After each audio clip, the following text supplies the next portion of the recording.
collectively known as the Williams Treaties First Nations. We acknowledge a shared presence of Indigenous nations throughout the area and recognize its original inhabitants as the stewards of its lands and waters since time immemorial. Is there any disclosure of pecuniary interest today? Councillor Dayu. Thank you. Yes, I need to disclose a conflict of interest on item I.5.C.1, which is the Municipal Services Corporation business case submission, as I am a local tourist accommodator. Thank you. With respect to the agenda, we will be adding one item to correspondence. There have been some issues with Bell recently, and we'd like to discuss that. So could I have a mover and a seconder to adopt the agenda as amended? Councillors Carter and Fury.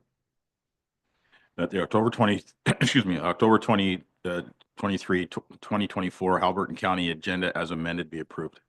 All in favor? That's carried. So we will move right into presentations. And this morning we have Brian Kavanaugh from Infralevel Incorporated to talk about our draft asset management plan. Good morning. Good morning, Warden, members of council. Appreciate the opportunity to join you this morning and provide an update on the county's asset management plan as well as the asset management policy.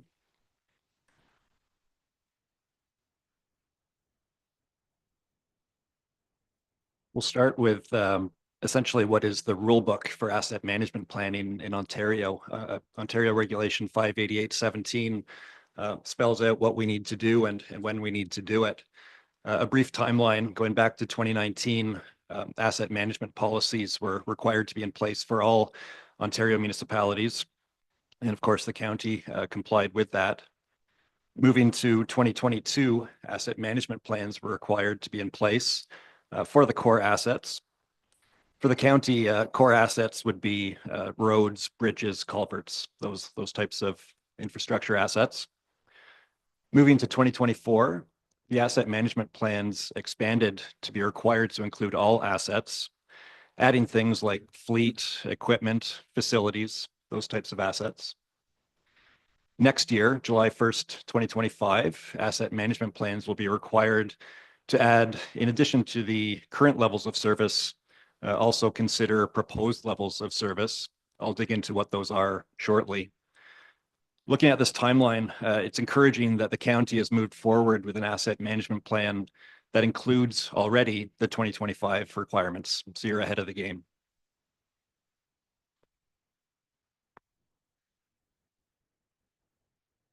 One of the powerful aspects of asset management planning is the fact that it pulls together so many important documents from across the county.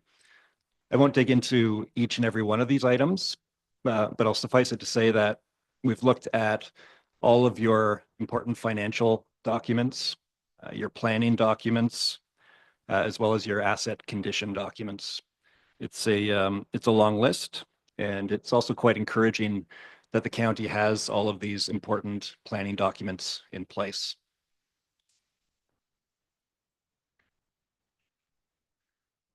A brief run through the scope of work that we've followed, and in keeping with Ontario Regulation 588-17, we've looked at the local, or rather the state of local infrastructure. I'll dig into what that is on the next slide or two.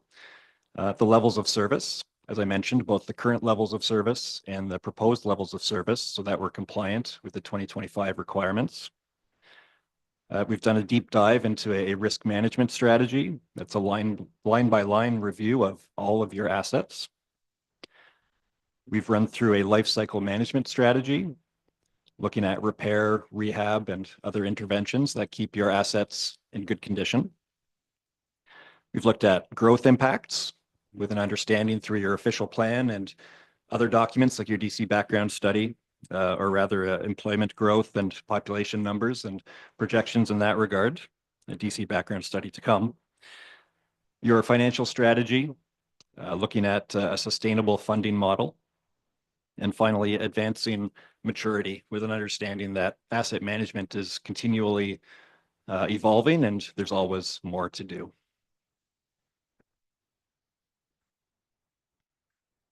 So the state of infrastructure, what assets does the county own? We've looked at all of your assets from roads, bridges, structural culverts, buildings, building equipment, social housing from a funding perspective, fleet, both operations and land ambulance, equipment from a variety of departments and areas across the county, information technology, library collections, and rail trail.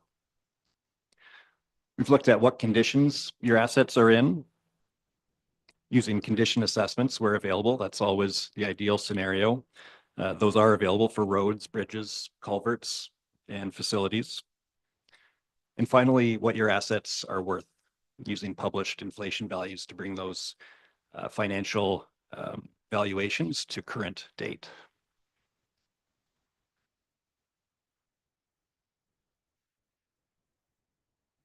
The slide summarizes the current value of all of your assets.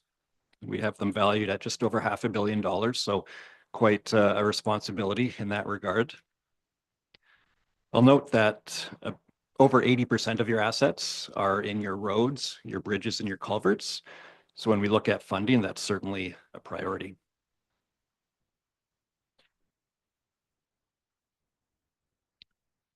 Moving to asset condition. Importantly, at the bottom of the slide, we've noted that your assets are in good overall condition, which is quite encouraging. It's a sign that the county has invested significantly and wisely in your assets. A couple of notes. One, you have made significant investments, particularly in your bridges and your culverts. We've looked at data over the last few years, and it's encouraging to see that your investments are meeting the requirements in those areas in particular. A note as well that a number of the assets that are listed in fair condition have had an assessment done based on age. And using age-based assessment, it's sometimes a little bit conservative. So you might find that over time, if you're able to do inspections on these assets and come up with inspected data, that your conditions may actually improve based on real data.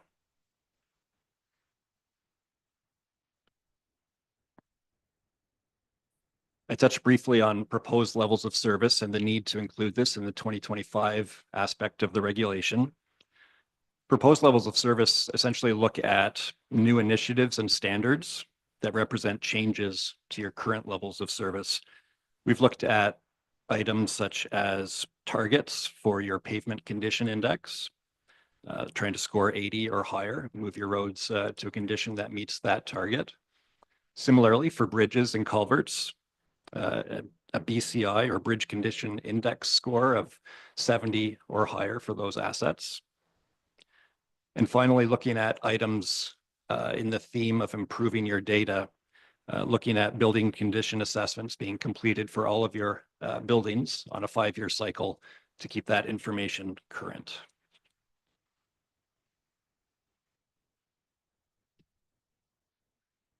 We've completed a detailed risk assessment for your assets. As I mentioned, a line-by-line review of every asset, looking at identifying risks that may result in a loss or reduction in service, personal injury and safety-related items, environmental impacts and sustainability, financial setbacks, as well as reputational impacts. So every asset has been assigned a likelihood of failure, as well as a consequence of failure. For example, an ambulance would have a higher consequence of failure as compared to a public works trailer. Some examples of higher risk assets would include repairs that are required to your bridges and your larger culverts, aged transportation fleet, as well as aged roadways.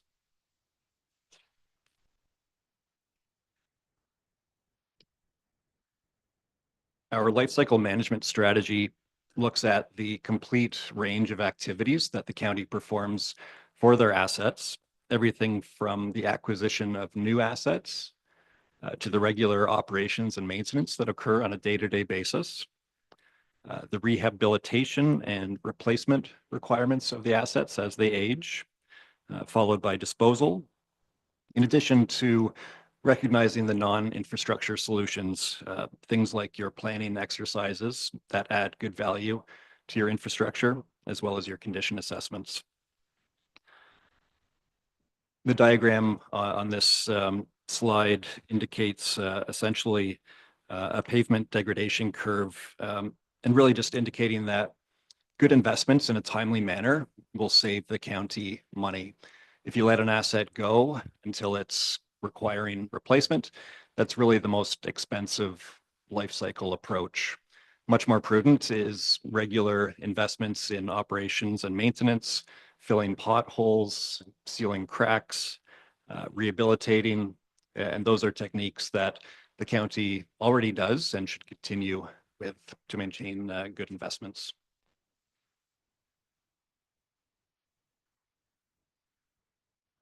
Moving to the financial summary, we've identified 10-year funding needs for every asset class.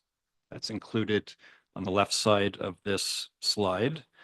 The 10-year needs total just over $82 million. These are needed to meet both the current and the proposed levels of service. We've also assessed the available funding levels for the county over the last few years and what's projected to be sustainable at your current rates. To the right side of the slide, we indicate the 10-year funding gap being the difference between that funding need and the funding available, that being a total of just over $14 million. And that's over a 10-year period. So 14 million over 10 years or 1.4 million annually. Comparing that to other funding gaps for projects that we've done and that I'm familiar with across Ontario, I'd say it's a pretty good number overall. It's a relatively small funding gap, as we do often see numbers significantly higher.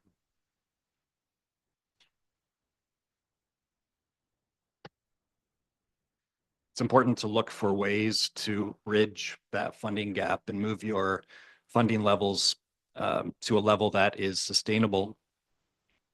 The recommendation that we've made and consistent with staff's recommendations recently are that the county continue with the 1% capital levy to dedicate that funding annually to your infrastructure assets, as it is often a challenge and really a competition for dollars across many priorities. So dedicating that money to infrastructure is very important. I've noted that a 1% capital levy would raise about $3.2 million over 10 years and $9.7 million over 20. I would suggest that a 1% capital levy would be very helpful, and that if you're able to increase that as able over the years on a year-by-year basis, it would be prudent to consider somewhat higher levels when possible.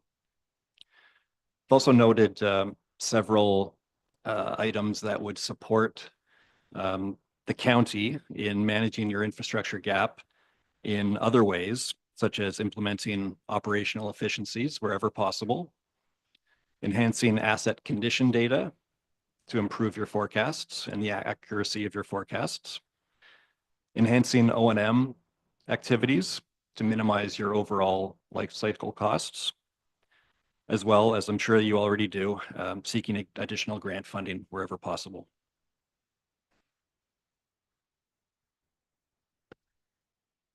In summary, it's encouraging to see that significant investments have been made to maintain county assets in an overall good condition.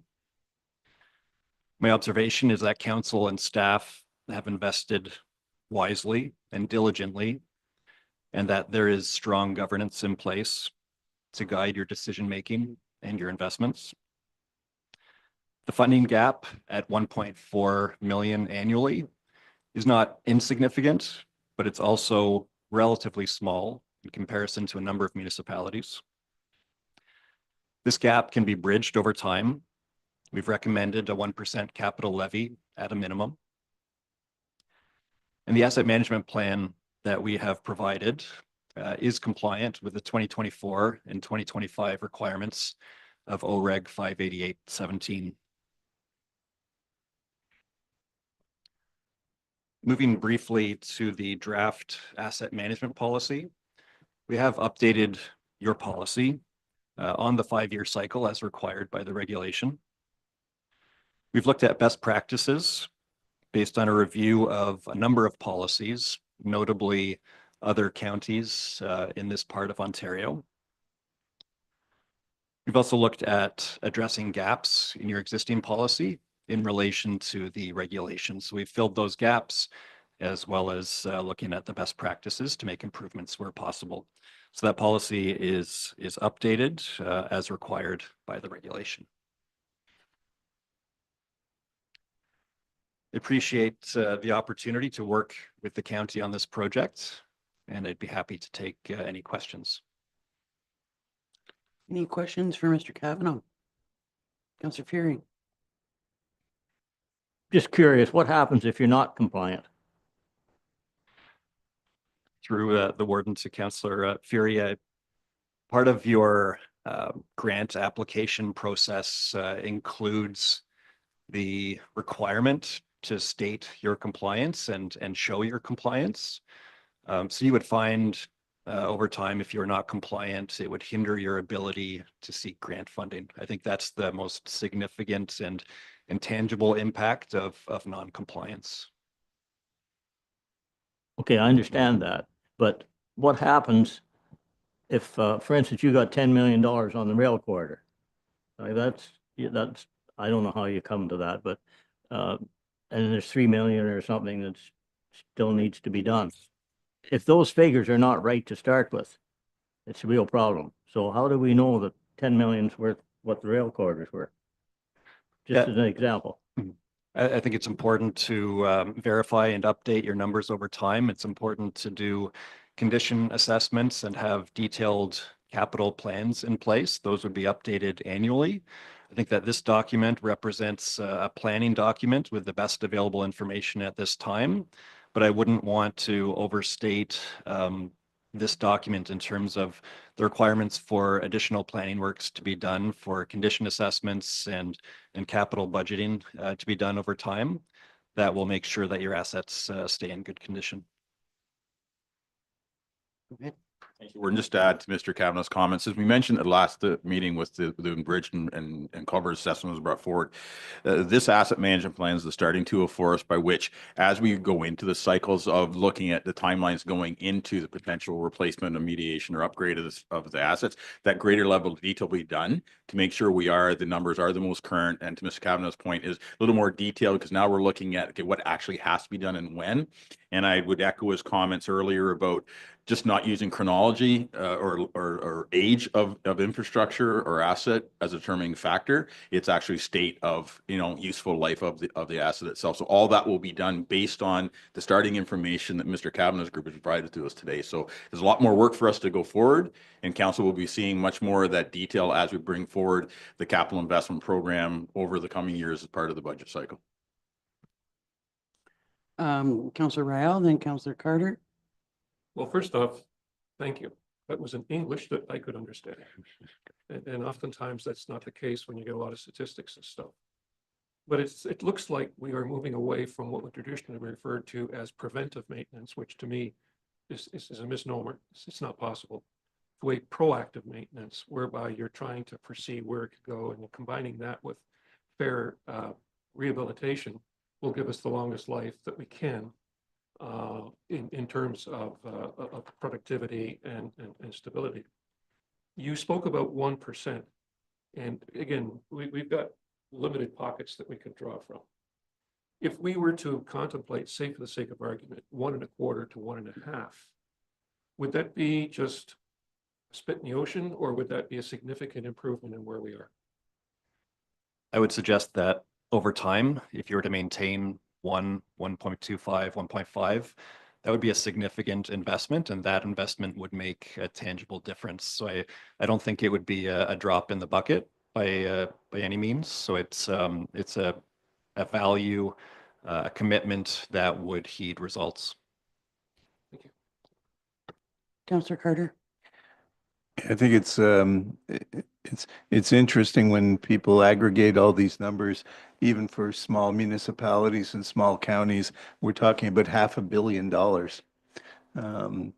Which is gets to be some serious money. I think my question probably was going to be similar to Councillor Ferry, particularly concerning our buildings and equipment, which we got down there is 10 million. And I don't have the list of all the buildings, but we certainly have the one across the street and this one, and I assume some over at the yards. Um, it would seem to me that the replacement value of those is right today is way above the $10 million. So, I understand that we have work to do, but I think that that's something that we really need to look at right from the beginning. The other one was as we move along from your first couple of pages, the $57 million in public housing leaves. Is that because that's the capital part of that is in the budgets for the public housing corporation, or why is it in the beginning and not carried through? Yeah, it is an asset that's treated a little bit differently based on the ownership situation. We have looked at the transfer of funds that the county commits to and maintaining those funds, but not looked necessarily at this from an owner's perspective as to the investments that are required. If more information were to become available in that sense, that exercise should be done, and I would leave it to you as to who should perform that exercise. But we've looked at the funding of the social housing from the perspective of you making payments and continuing to make those payments in terms of your financial commitments over time. I think that's something we need to address and figure out how we're going to handle it. I mean, it's 57 million at a starting point, and that's a number that's going to be growing. If I might, Go ahead. Warden. Yeah, so you, Councillor Carter, yes. So I've been speaking with Mr. Cloutier, and we will be working with the City of Kawartha Lakes to receive that information, as Mr. Kavanaugh mentioned, to get a more accurate picture with respect to the value of those assets that we are contributing to. And that's part of the piece, and that's a valuable question to ask Mr. Taylor when he's here later this morning. Right, because we obviously we need to maintain that asset, whether we're maintaining it through a payment to the City of Kawartha Lakes or if we're doing it on our own. It's still a big number that we have to account for. Any other questions or comments for Mr. Kavanaugh? Could I then have a mover and a seconder to receive the presentation? Councillors Carter and McKechnie. Thank you. The presentation regarding the draft asset management plan for the county of Haliburton be received. All in favor? That's carried. Thank you, sir. Much appreciated.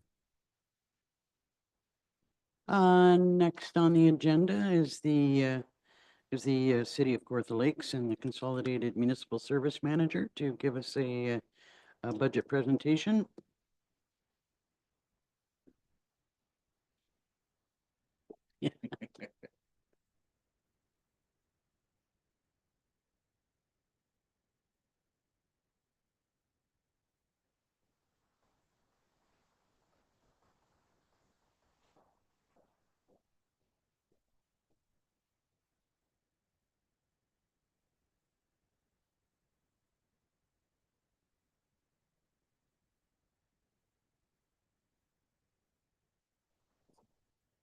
Yeah, I don't know that we brought enough chairs.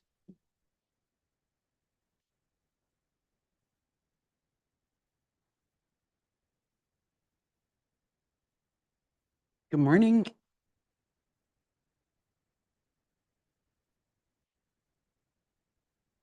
Didn't realize you were going to bring your entire staff with you, Mr. Taylor. Absolutely. Welcome.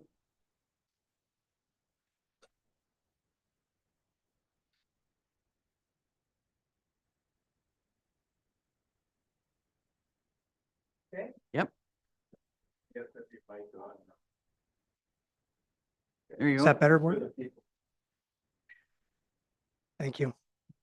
Good morning, Warden Danielson and members of County Council. And thanks for inviting us here to the presentation of our 2025 Consolidated Municipal Service Managers budget for Haliburton County. My name's Ron Taylor. I'm the CAO at the City of Kawartha Lakes. And I'm here today with our strong and mighty, as it was noticed, service manager team. I have with me Janine Mitchell, Manager of Human Services in the Social Services area. Michelle Corley is the Manager in Human Services for Housing. Kirsten Maxwell is the CEO of Kawartha Lakes Haliburton Housing Corporation. And I'm not sure if we have joined online. There are a couple of others. Our treasurer, Carolyn Danes, as well as Don Quibel, who works in the KLHHC. And certainly last but not least, Cheryl Faber, our Director of Human Services, so oversight for those various programs. I want to start by just saying we continue to enjoy a good, strong, consolidated service manager partnership with you as the county. Ongoing advice and communications occur through our Joint Advisory Committee, or better known as the JAC. It's co-chaired by Mayor Carter and other members from Haliburton, county members, Deputy Mayor Dayu and Deputy Mayor Rael. And so we really appreciate that venue and that ability to have conversations and communicate on our shared priorities. Warden Danielson, I do see regularly, and she connects with our mayor and with our administration as well for mutual service manager matters and advocacy. And so we are certainly appreciative of that partnership. I'd also like to acknowledge a couple of the staff that we interact with quite regularly, and they advocate on your behalf. Your CAO, Gary Dyke. Nice to see you, Gary. Director of Corporate Services and the Deputy CAO, Andrea Robinson. Michelle Moore, your Deputy Clerk. Community Safety and Wellbeing Coordinator, Sue Tiffin. And Pam Weiss, the EA to the CAO. There's many more we could talk about that interact with our collective administration, but we certainly, again, respect the partnership that we've developed. I'm going to go to, I'm hoping our presentation's up and running. We're going to go to the next slide, please. And I want to just overview generally the agenda or what we wanted to cover. So we'll talk a bit about the overall Consolidated Municipal Service Manager, what it is, how it functions, what's required. I want to talk a little bit about the City of Kawartha Lakes budget process and our approach, and then collective approach by extension, the direct and indirect benefits of the overall service manager partnership, cost sharing model, talk about our department and divisional financial summaries so that you get a better understanding of the overall function, our cost share projections for 2025. And I do want to touch on at some of the accomplishments and priorities here in Haliburton in particular. And so to set the tone, and it was a similar conversation that I had with our city council, I wanted to first just provide a bit of context, a few facts that speak to the environment of human services and that sort of overall municipal area. And I've used the term now for about maybe 4 or 5 years in various presentations, but there's been a revolutionary and constant amount of change and transformation in every single facet, every program, every service area of human services. And in the associated ministries that support or govern or guide those programs. It's relentless. It's legislation change, it's funding changes, it's service delivery changes, who's delivering the service. And that's just in our own space that we feel like we might have some control over, but quite frankly, we're chasing it constantly. And then pile on top of that, sort of our collective pandemic experience and post-pandemic. And I know you're aware of the external sort of challenges in your respective communities and trying to then meet the service demands through these various programs. So again, I mentioned it's significantly ramped up. Service demands have changed dramatically. We have realized, certainly as part of this, in order to even just keep up, be responsive, we need to build, we need to invest in these areas collectively to maintain that appropriate level of service and our staffing capacity. Just to really, again, stay above water, if you will. So as we head into 2025, I think, I don't know what my team would say, but there is some light, I hope, at the end of the tunnel. I can't say that that's going to be based on stability. There still is changes that are coming at us dramatically, but I think we're on a better footing, whether it's through our staff, through our teams, through where we've been investing in various programs to essentially get ahead of it. So let's go to the next slide, please. So I talked about the Consolidated Municipal Service Manager, and I won't go into a lot of detail. I presume that you're aware and comfortable of the sort of role and function, but it's a provincially appointed service manager. Ours was established in 1999, and it's a partnership between City of Kawartha Lakes and the county. The mandate of the service managers is quite broad-based overall. So we're looking at service delivery in early learning and childcare under the Ministry of Education, social assistance, so Ontario Works under the Ministry of Children, Community and Social Services, and housing and homelessness prevention under Municipal Affairs and Housing. The service manager partnership between the city as the lead municipality and managed through that partnership agreement, it outlines the terms and conditions of the relationship, as well as the cost sharing model for each of those mandated programs that I just touched on as the service manager. And it does touch on the full extent of our expenditure, so it's operating and capital budgets and those developments and resources that go into those programs.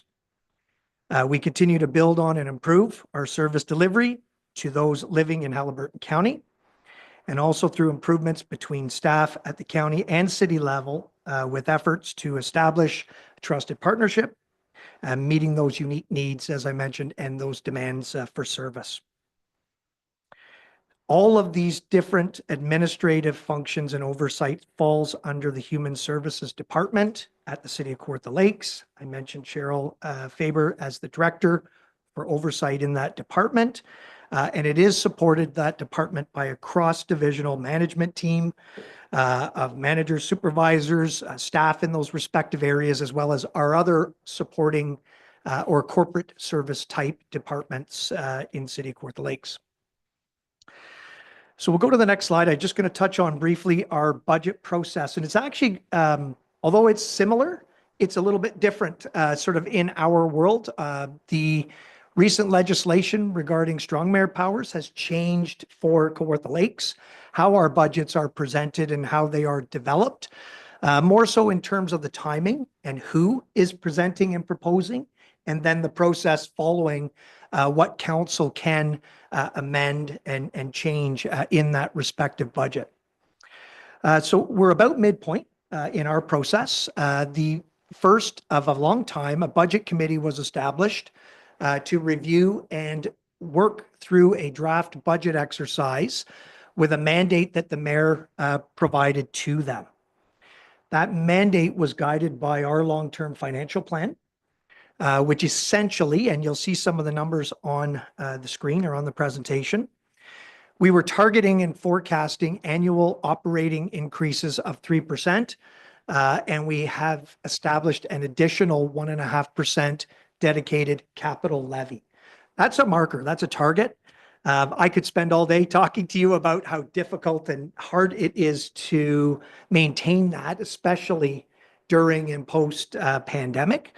What I can say is we are right now in the midst of an overhaul to that plan. It's been about 5 years in play, and we're going to do a major update and informing piece with a lot of new updated plans that we have to look at for the next 5 to 10 year forecasting and how we should manage finances.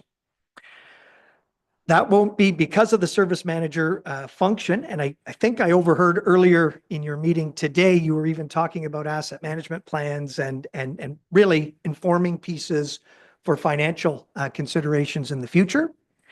So those are the things or the documents that we're leaning on and relying to be able to then inform that overall financial target. So I was thrilled to hear that your AMP is being updated and meeting the timelines. We'll be looking at that sort of within our collective context as the service managers. The other plans that would inform it, so as you can appreciate, and I know you are involved in, many master plans that sort of shape and guide the various services that you deliver. I'll just focus in on the service manager function, but there are master plans or housing and homelessness plan, for example, that also guide the operations in the human services function and area.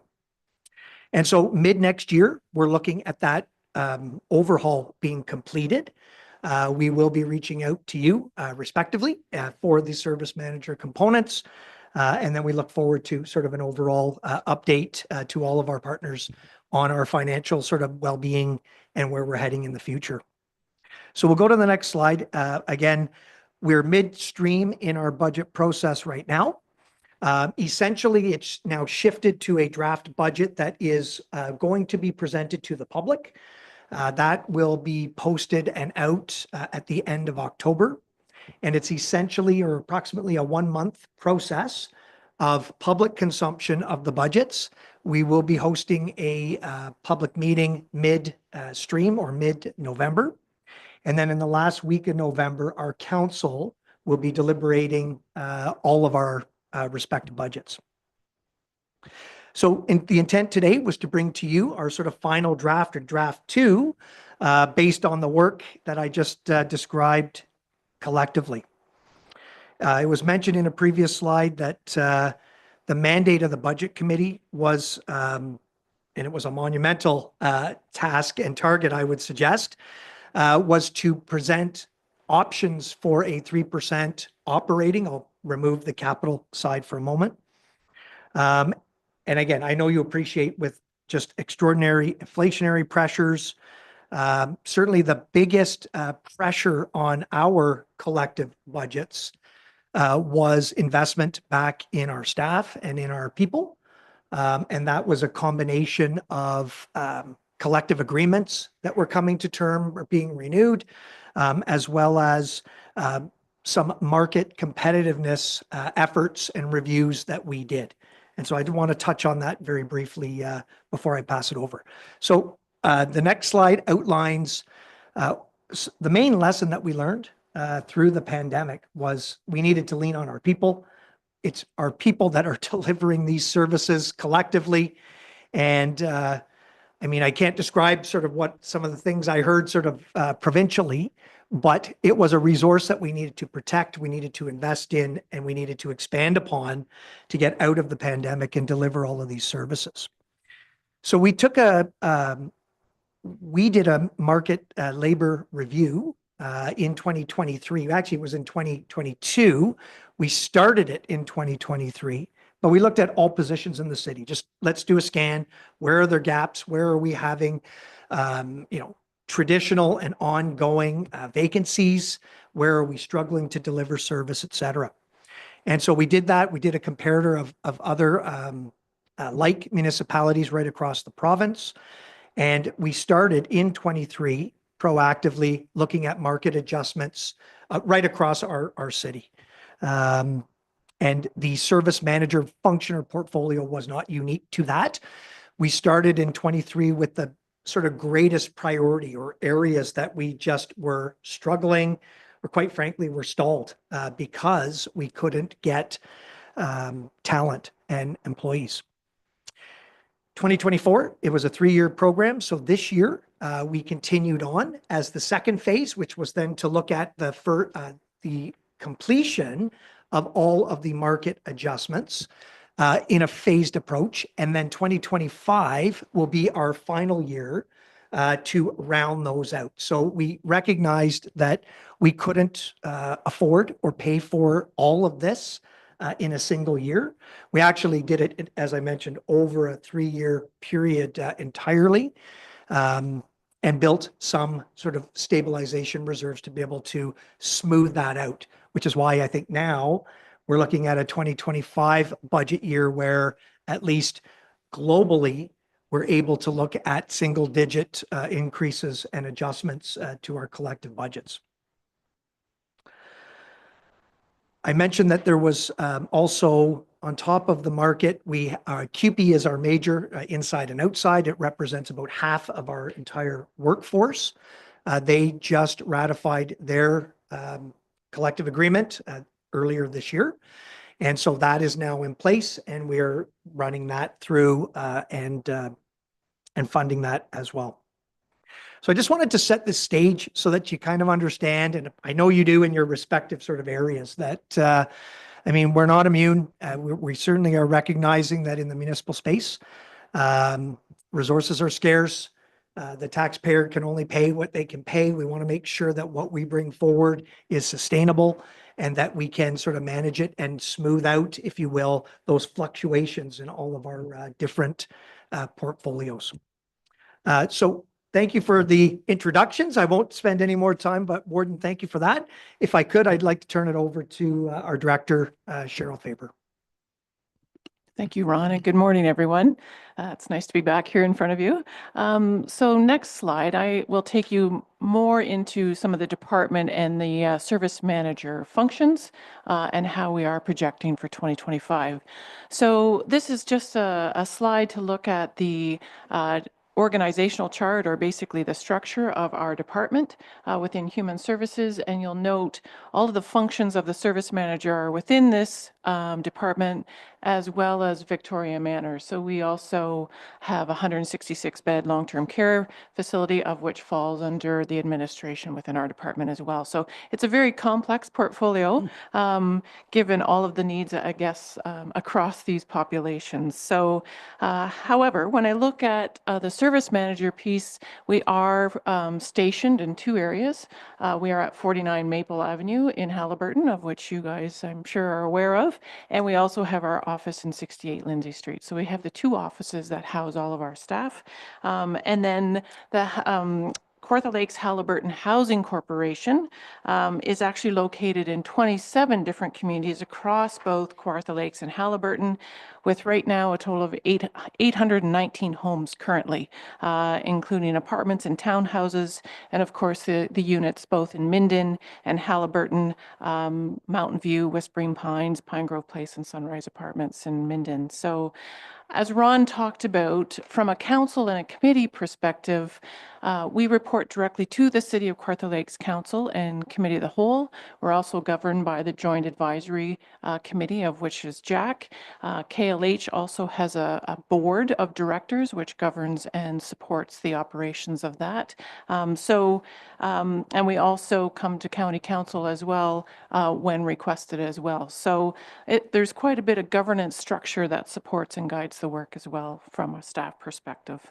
So next slide.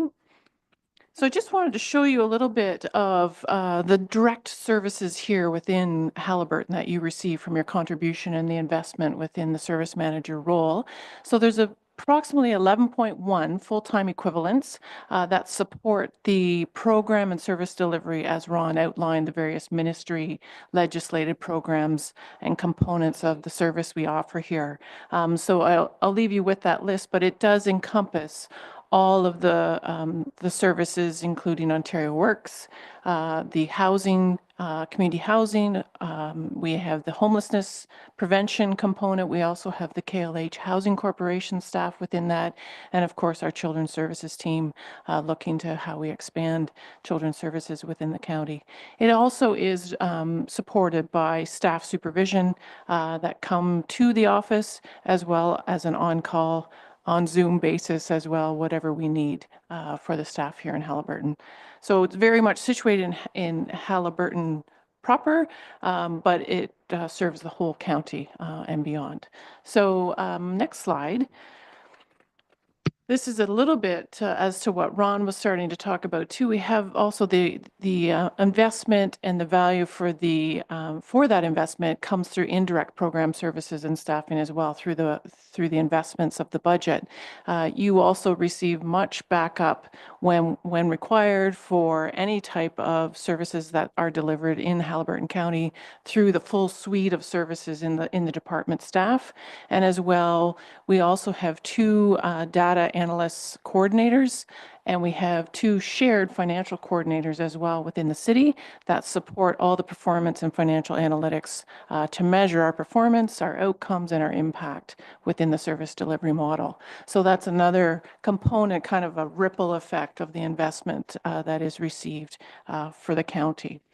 So the next slide then as well just shows you, and it's a bit of an acuity test, I think, for you to look at that. But what I thought I would just share with you is because we are a part of a larger corporation and situated within the city, we also receive the back office functional supports of the corporation as well, from a legal, realty services, our treasurer, all the financial pieces from our corporate services, all the IT systems that support our work, accounts receivable, planning and development as we move forward on expanding housing. We also have, I guess I didn't even put on here, but fire, paramedics, all of those services that support the corporation support our services in many functions and ways. And it's hard to put a cost to it, but without them, sometimes we couldn't operate and move forward. And I think of paramedics, for an example. Our community paramedic team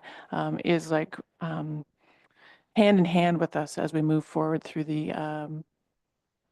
the programming for homelessness prevention and those living unsheltered. We couldn't do it without those other services within our city. So I'll take it to the next slide.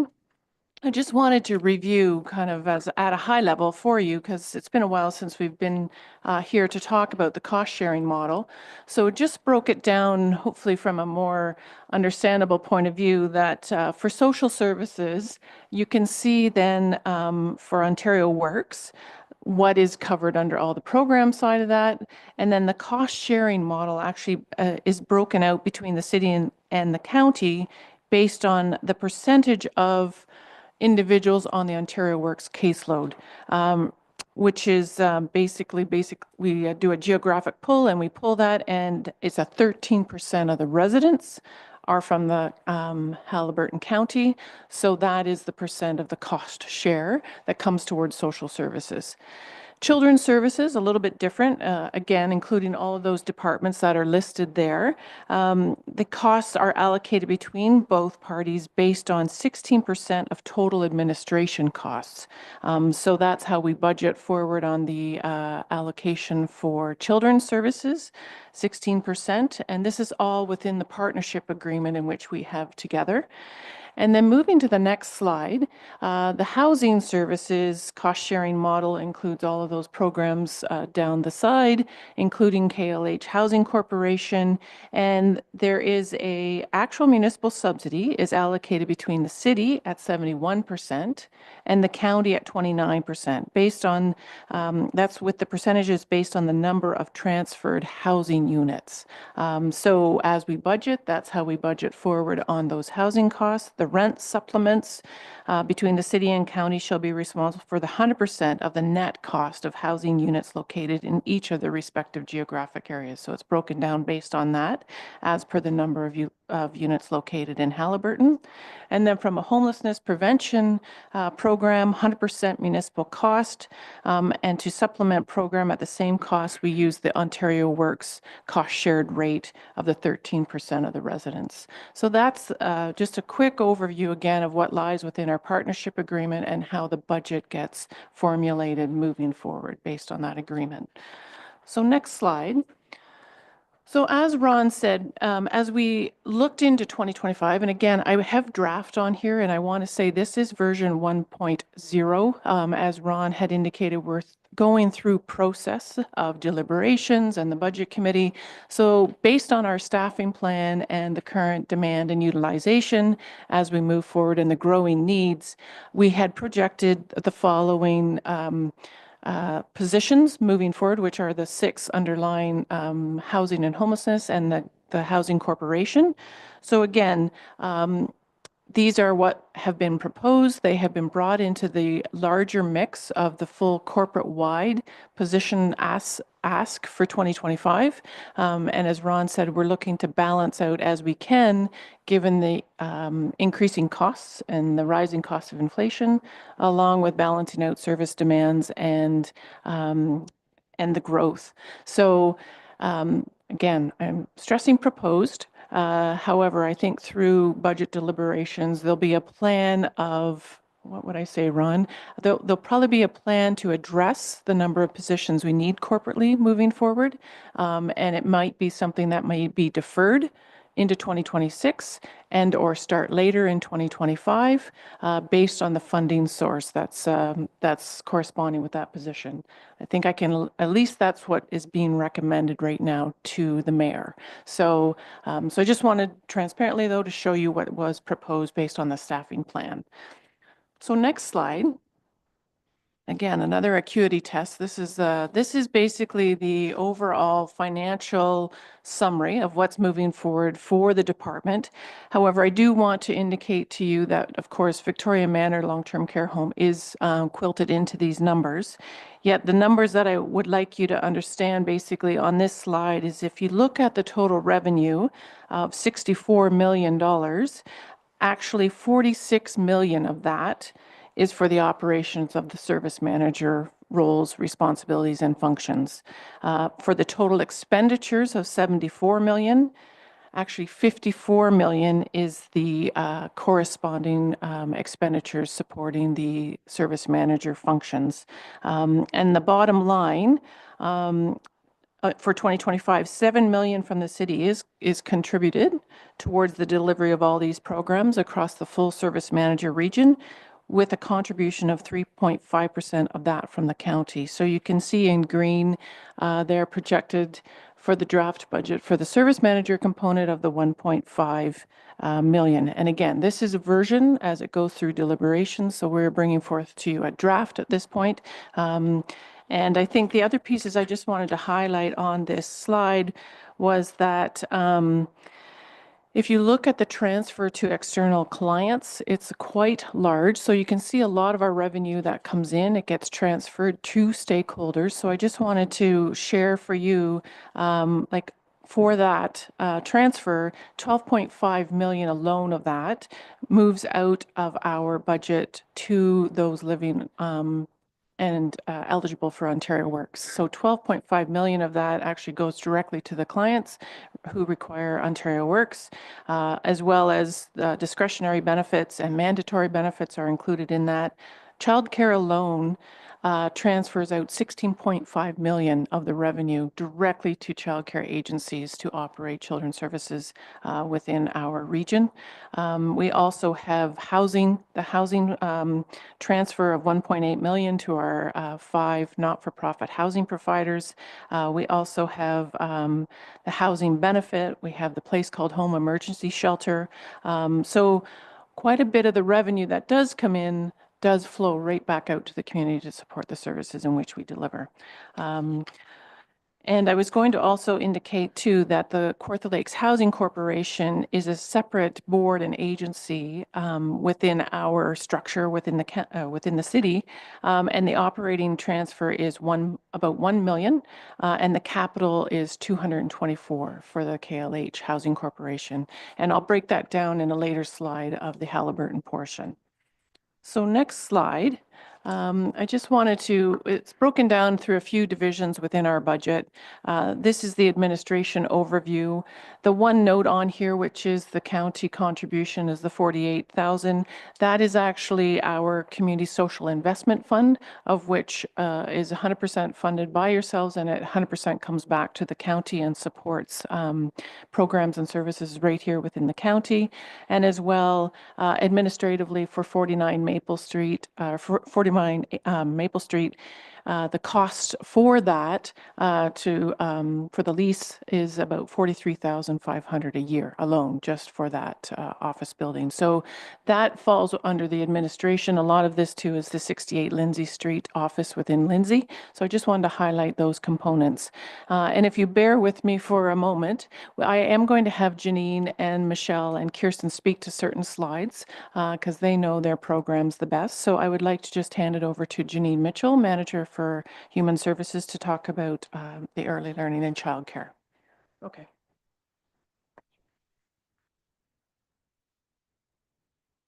Thank you. It's nice to see all of you today. It's nice to be up in County of Haliburton, of course. Love being up here and seeing some friendly, familiar faces.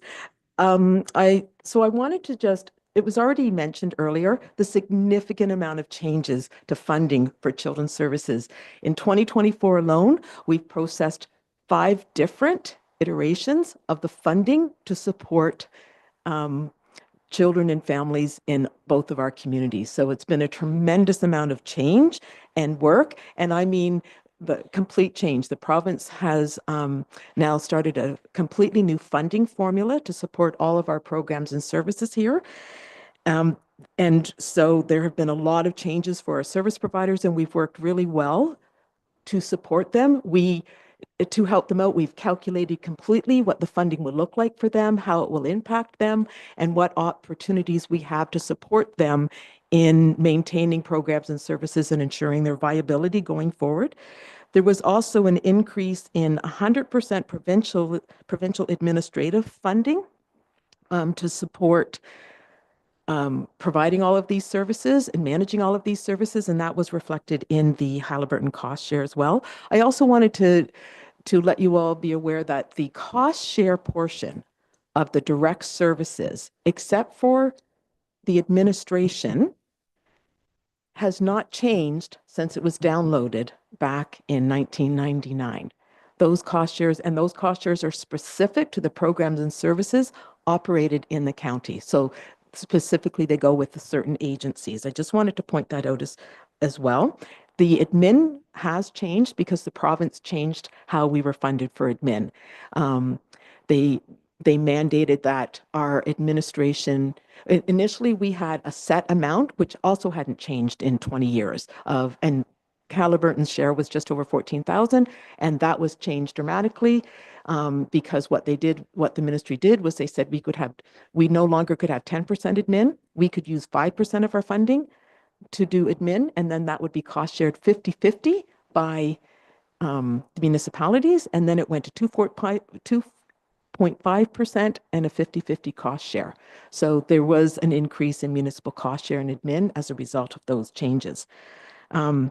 So for external partners, we have a completely new way of funding, and it's a cost-based funding. In the past, it was always a revenue replacement. You demonstrate to us that you've spent this much, and then we're going to give you so much money to operate. It's a completely different process now. The ministry has set a funding formula to make it equitable across the entire province. Specifically for the childcare programs operating in the county, it does affect them. And if they do not have enough funds under the new funding formula to operate, then we have access to legacy funding, which as a municipality, the service system manager, we will calculate and then issue to support those new providers. It does make a difference for any new providers opening up programs because they must only have access to the new funding formula. So there's a lot of considerations given to that. Your existing partners will be eligible for that. We just have to work out, there's a lot of financial responsibility that's been increased with the changes to the funding formula. And it's a really difficult thing for the service providers here to be able to manage and figure out and calculate. So we've been meeting with them all one-on-one to help walk them through this process while managing the fine line of being a service manager issuing funds to them and supporting them through this process. And we've had very good response from all of the providers here. From an internal perspective, there are significant increase in roles and responsibilities for financial things like audit requirements. We have to update all policies and procedures, and we have to do, there's very I'm trying to look for the financial terms, excuse me, engagement reviews. We have to do engagement reviews, which is a very financial process that has to happen that you might hire our auditors for to complete. And that's now our responsibility to do that and do that work with all of our service providers. We also, there have been changes to the requirements and service agreements. They all had to be completely revamped. And they're now built into legislation that we have to have agreements done by December 31st, 2024. So it's a lot of different changes for us. And we have been working all hours in order to meet the requirements for this new funding changes. Next slide, please. So for social assistance, the grants and transfers for external clients are primarily 100% funded, with the exception of discretionary benefits. And even then, it's only a small portion of those amounts which are municipally funded. So if there is a need, let's say if the budget says that we're spending so much on financial assistance, so much on basic assistance, if there's a need for more funding, it's there because it's 100% provincially funded. So I do try to budget accurately based on what I predict our caseloads will be and what the need will be. However, if there is an increased need, it will be covered with provincial funding. And it won't affect any municipal cost shares. Anything that would affect a municipal cost share would be included already in our budget. That would not happen in year in any of the programs and services we provide to people in receipt of Ontario Works. And we also do provide services for those in receipt of ODSP. There's a portion of people that we support through that and discretionary benefits. The end of August, we did receive notice absent that we would be receiving a slight increase in administrative funding for the delivery of these programs and services. We have not received an increase or a change in our funding since 2018. So we were really pleased to hear that. However, the amount was 71,000 in total. And so of that, 18,800 was affected the administrative funding for under the County of Haliburton based on the percentage share. So really, we had already spent that money, I think, in 2019, but it was still nice to see an increase. The province is also looking at developing a new funding formula to support the administration of these programs in 2026. So we're going to be going through similar changes, and we don't know what that will look like. We've put our name forward so that we can participate and be a voice on the committee that helps provide information, feedback to the province. We've been successful in doing that. Our voice has been very strong in that area now, and also in the area of children's services. We are actually often selected specifically to sit on groups, working in small groups with the province. We're in one group where there are only 4 other municipalities across the province, and we represent all of the rural programs. So we do really try to have a strong voice to inform them how this will impact, how any changes in programs and services and funding will affect the people that we serve. We have a very strong voice. The contracted services that's listed there reflects what is included and considered in a contracted service. It's not so much a change in the services themselves. It's just that we might have a different program or service that we're offering, and within our budget, if that increases, it decreases in another area. So we balance out in that area. Some of those services include our crisis counseling that we have to support the people we serve. And we do support local food banks, including the Food Network up here in County of Haliburton. The increase in rent is a result of a review of our rent since 2018. The amount was basically right-sized.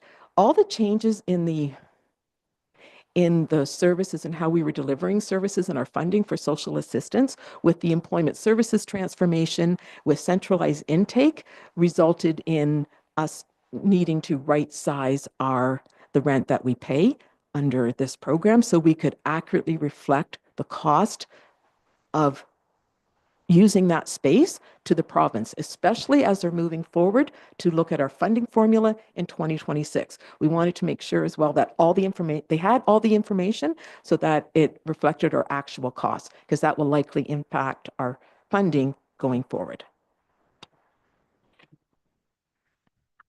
Thank you, Janine. And I will ask now Michelle Corley, Manager for Human Services, to speak to you about housing and homelessness prevention. So next slide. Oh, it's on there. Perfect. Great. Thank you and good morning to everyone. So for housing services, you will see that revenues, especially on the grant side, looks quite a bit different for this line of our work. We are not as rich in receiving grants from other levels of government, some of the other programs in the department. And they're staying pretty stable. Actually, you'll notice that there is a bit of a decrease in grants in 2025, and that's as a result of federal funding that continues to decline. And in 2030, that will be ending. That federal contribution for community housing will end in 2030. Other notable items in there is an increase from recovery from other municipalities, but as Cheryl mentioned in the introductory slide, that does represent the cost share portion from the County of Haliburton. Other ones and items I wanted to also reference within the budget, if you look under salaries and wages, the increase is result largely of the 3 new positions that have been proposed so far for 2025. Also wanted to reference too that the transfer to external clients, it does include the subsidy going directly to KLH Housing Corporation. So that is included within the budget for housing services. The KLH Housing Corporation has experienced a significant increase in costs again over a variety of different reasons. And CEO Maxwell is here to answer questions if there's specific questions around that come the end of the presentation. And I think we're back to Cheryl. Thanks, Michelle. So the next slide then, so what we did was we were able to then break this down to have a look at it from a Haliburton cost share side with all of the divisions and programs to the left. So we tried to bring some history here too to show you 2023, 2024. And as Ron and I have both spoke of, the columns in blue are highlighted which are the pieces around the wage adjustments that have been done based on the work that the city has been doing. So you can see that the column that actually total 2025 draft budget, which is the third from the right, that includes all the wage adjustments. And as Michelle just finished saying too, that includes the positions that we've proposed. However, as our council deliberates, we'll probably see some of that decrease again, given the planning for staffing moving forward. So this is the cost projection that we are seeing for the county for 2025. And I just wanted to kind of show you the comparables, and hopefully we've given you information today to let you know of the value for the investment that you are receiving for these services within the county. So I will move to the next slide. We can come back to that with questions if there's anything moving forward. I don't know if Janine or Michelle, you wanted to speak to this. I think these slides speak to themselves, but I wanted you to also know of some numbers of what is actually transpiring within the county as it relates to these services. So you can see here for children's services, 224 licensed spaces are supporting over 300 children within the county. There's currently 304 living within the county on the wait list for childcare, for licensed childcare. 30 staff have been supported from the county with certified training to support them in this work. 178 children serve special needs resources since 2023. That's a 2023 statistic. 750,000 received to expand the childcare in Minden, including 10 infant spaces, which is a high need for infant care. 8 early on programs are operating, including mobile programs within the county. And then, of course, the biggest one is the operational funding exceeds $3 million to support service providers here in the county. So given the increases with the federal funding that supports childcare, it has really allowed us to increase the operational funding to support and expand childcare within the county. So next slide. And here for Ontario Works, certainly the main role for this is to stabilize individuals' lives before they move to employment and to get them back on a pathway to self-sufficiency. We have 224 people in receipt of Ontario Works, and as Janine said, we also support through discretionary benefits as well those living on Ontario Disability Support Program, ODSP. The current staff ratio right now for our caseworkers, our client service workers, is a 1:81. So it's a very complex caseload of which they serve and support. We try to ensure from a staffing projection, of course, as we move forward, how best to serve those increasing needs. And again, just a note that Ontario Works income supports have not changed since 2018. So I just gave you an example there. Again, an individual on Ontario Works only receives $733 a month, and that's been the same since 2018. So it's been frozen since. The province has not given an increase to Ontario Works, been slight increases for ODSP, but you know, living on $390 for shelter and $343 for basic needs, I don't know how I could do it. Still continued advocacy for that across the province is required. And approximately 2.75 million in direct funding to support those comes to the county for those requiring eligible eligible for assistance. And staff have responded to, as of September this year, already 11,000 calls from those individuals in Haliburton that need this type of support. So, and it's only in September. So that's the Ontario Works kind of highlights for Haliburton. And moving to the next slide, just gave you some highlights here for housing and affordable housing and homelessness prevention. So 12 households have, and I'm sorry, that's maybe hard to see, 12 households supported through Kawartha Haliburton Renovates between 2022 and 2024. There's 3 nonprofit housing providers that we've done 3 operational reviews completed for a total of 198 units, really looking at how we can streamline, create efficiencies, where we can make improvements in operational reviews. 163 new applications have been received in 2024 for the community housing waitlist. Of the 2,920 individuals on the community housing waitlist, 974 households have applied for a unit in Haliburton. That was as of September 30th this year as well. So you can just start to see the increasing demand, and you can see the story here, of which you already know. In 2024, 5 applications have been received as special priority status for housing on the waitlist, and those are victims of human trafficking or domestic violence. And 38 households receive stability support assistance, and as I said, through ODS, if they are an individual on ODSP or a senior or someone who is receiving Ontario Works. So just wanted to bring those, and then from the next slide, the last is the homelessness outreach that we provide within the county. Certainly, these are some of the coordinated supports and access for those living unsheltered within the county. We have the coordinated response team, we have the emergency shelter, and we've just done a full operational review on the emergency shelter to ensure we have the right service capacity moving forward. We're also looking at constantly the winter relief program for those living unsheltered through our cold months of the year. We do provide short-term case management, and we respond to those living unsheltered with our outreach team.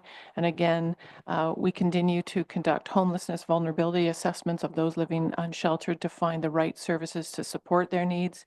And many referrals are coming into us from community partners. And we've had 55 additions to the homelessness by name list from Haliburton, of which is the list of where we track those living and have agreed to be on that list so that we can try to move them into a housing first option. So the next slide just is the, Kirsten, you okay if you want to speak to this? Actually, I'll have Kirsten speak to this if you can. Have it, oh yeah. Just an overview of the units that KLH house in the county. There are 55 that were transferred in 1999 that existed at the time. Since then, KLH has built 69 units in the county, so quite a significant increase. And we currently have 42 rent geared to income units for a total of 124 units. And we are in the process, albeit a long process, with an additional 30 in a planned project that we're expecting, really hoping to go forward and break ground in the spring. I'll be talking a little bit more about that project at the Housing Summit tomorrow. And really thinking quite significantly about future development opportunities as well. Thanks, Kirsten. So the next slide just gives you a little bit of an overview of some of the accomplishments in 2024 and 2025. And I don't think I need to go into these with you. I'll leave these with you, but certainly we continue to work on creation of new childcare spaces and expansion of that within both regions.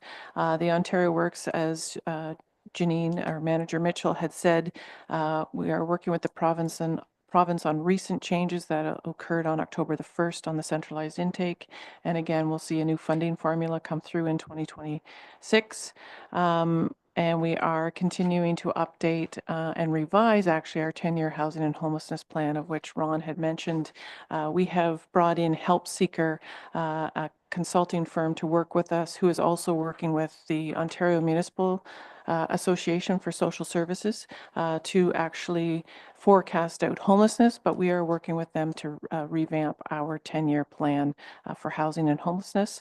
And then we are looking to implement an integrated care hub on the homelessness side, which will supply low barrier shelter and multidisciplinary supports for those needing those types of services. And as well on the Housing Corporation, as Kirsten said, we're continuing to advance development as we can and also enhance our community and staff supports to help reduce move-out costs. It's quite expensive as folks leave units and the cost that it takes to renovate a unit. And we continue to move forward, of course, with the Gull River project. So with that, and lots of information, I'll take you to the very last slide, of which closes out our program. And again, I just wanted to say on behalf of myself and the team that is here today, we just appreciate the support, the collegial partnership, and the opportunity to serve and support those living in Haliburton County from all of the facets of service that we bring. So thank you, and open to the questions or inquiries. So back to you. Well, thank you to all of you. You know, a lot of detailed information and great information that you've given us today. I would look to members of council for questions that you may have. Councillor Carter.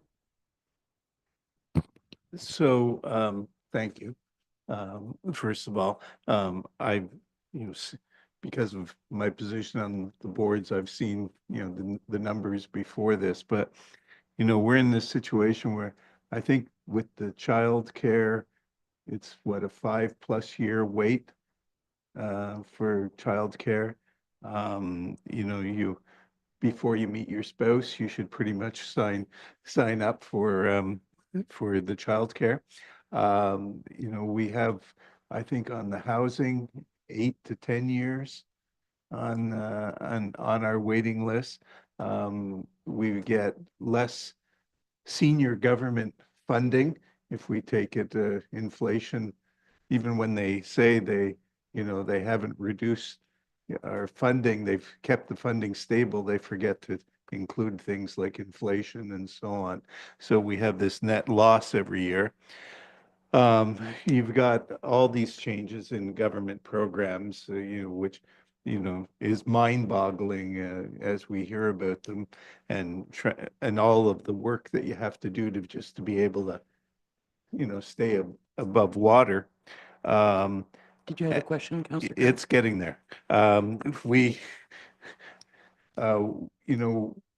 now in this situation where we've got I think it comes out to about, in this draft zero, or a 29% increase in costs. How do we afford this?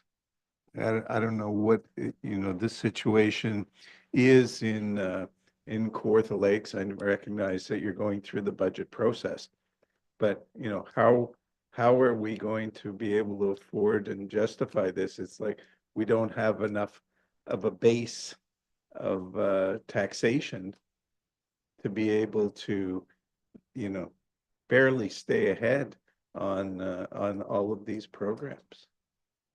So I don't know if there's, it's almost a rhetorical question, I guess, but it's this is it doesn't seem to be that it's going to be sustainable.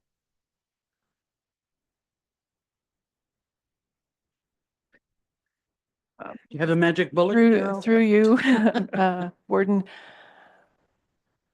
I'm not quite sure how to answer that, Councillor Carter, because obviously that's a conversation that needs to happen at your table.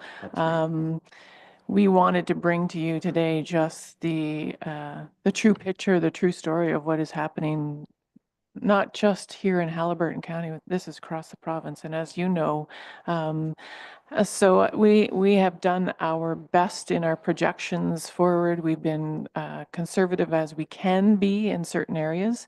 And certainly as 2025 moves forward, if there's variances because of staffing vacancies or, decreases in cost, we're very prudent on utilizing those resources as we can across the budget line. And we always, always, always maximize the 100% provincial funding first.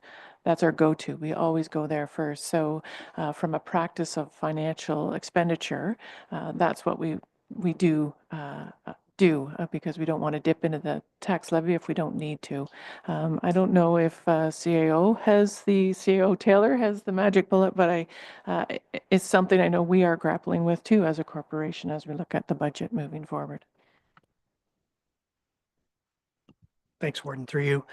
I don't have the magic silver bullet by any means. I certainly will say our council and our administration share exactly what the member is describing.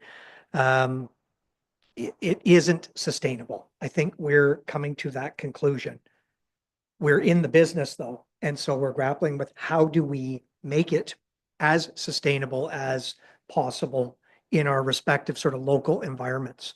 The double digits, I think 29% was stated.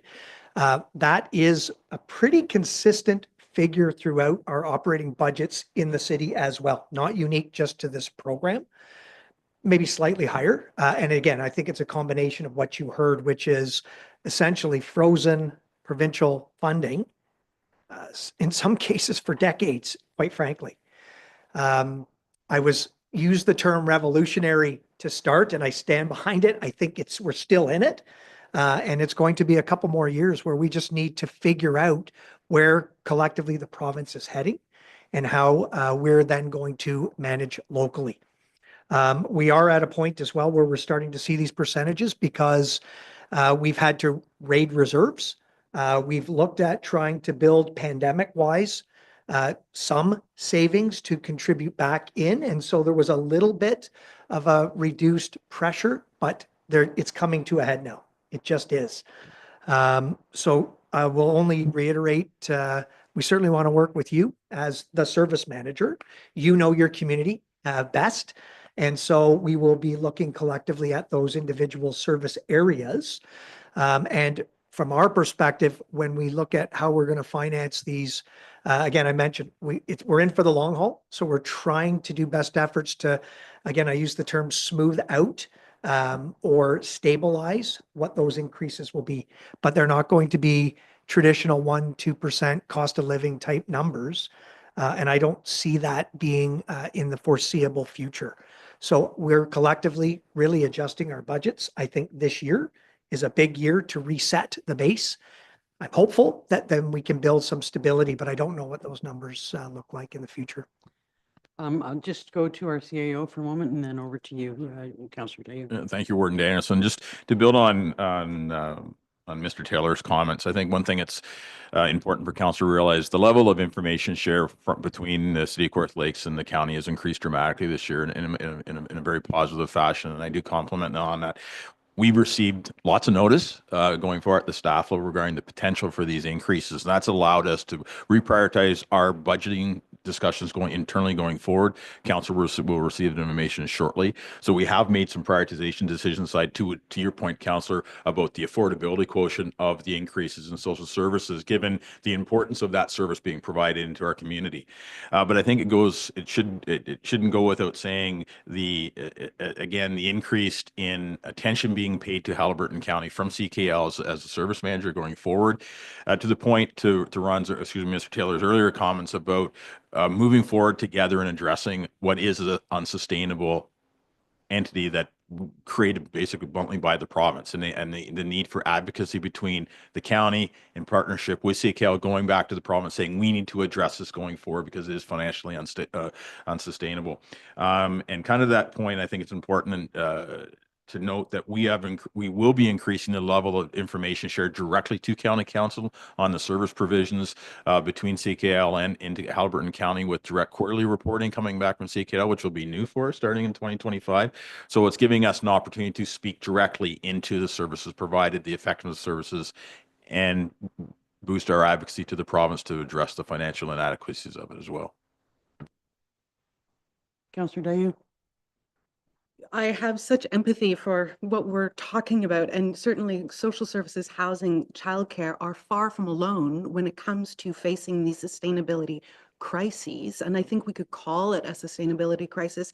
And it seems like no matter what municipal sector we look at, as soon as we start scratching below the topsoil of the crisis, there is a funding formula problem, a stagnant or desperately outdated funding formula problem. And at the last OMA, the last Ontario Municipal Association conference, a big stink was made about this, including at the Bear Pit, when you have all the provincial ministers in a line and municipal representatives were invited to fire questions at them. And someone fired the question, when are we going to be looking at a complete overhaul of how this financial system is working, because it hasn't changed since for the last 125 years. Is that what I understand? And that was the only question to which the answer was couched in a tone of derision. The minister who responded said, effectively, we should all be grateful for what's been done so far, and we've already answered those questions with regards to how funding formulas are or organized. It was quite disheartening. So I think we've got a huge challenge on our hands. I know everyone in the room understands that, but I guess I would encourage all of us to think of it collectively. Yes, there is social services, housing, early childhood education we need, or early child services that we need to work on, but it's also so much part of this bigger picture that perhaps we should be redoubling our efforts on with our particular County of Haliburton focus and CKL focus, because the whole budget is full of these sorts of challenges. Thank you. I think you meant AMO as opposed to OMA. Yes. Because they're a totally different organization. Yeah. You were at the OMA conference? I did. Thank you very much. One of the things that I've just written down was advocacy. Obviously we need to really weigh in on advocacy big time, because this is, I was, one of the questions that I wanted to ask was, given that I could hear the frustration and the changes that are being implemented in the work that you have to do. And I guess, obviously it's not helping you financially. Is there any light at the end of the tunnel with respect to the streamlined processes for you at all? Is there any light at the end of that tunnel, or is it just a huge challenge that everybody has to face? If I may, through you, to you. Actually, that does rest in our bailiwick to a certain point. I think, as you heard Manager Mitchell say, any committee she can get on, and as well as we have time and capacity to do from the province, we will sit there, because we need to be there advocating towards how we roll this out on the ground from an efficient and continuous quality improvement perspective. As well, we have those opportunities in-house to look at how we can better operationalize and streamline our services so that we're not overburdened from an administrative or a financial perspective, or for that matter, waste within our own operations. We try our best where we can and where we have that control and influence to be able to do those types of things. Working right now to bring in a consulting company to actually look at all of our financial operations so that we can actually streamline, digitize, modernize, get out of the paper, get out of the manual supports, and actually put staff resources to where they need to be versus behind paper and computer. So we can with what we can control. If that answers your question, we try, and of course we try to advocate to the province. And as Ontario Works will go through their new funding formula, we will be at that table trying to advocate for how we better streamline it on the ground. Well, anything that we can do, with you, in partnership with you with respect to advocacy, I think we need to work very closely together, because I'm sure that there is an appetite for us to do that. I've got a couple more questions, but I'll go to Councillor Rayo.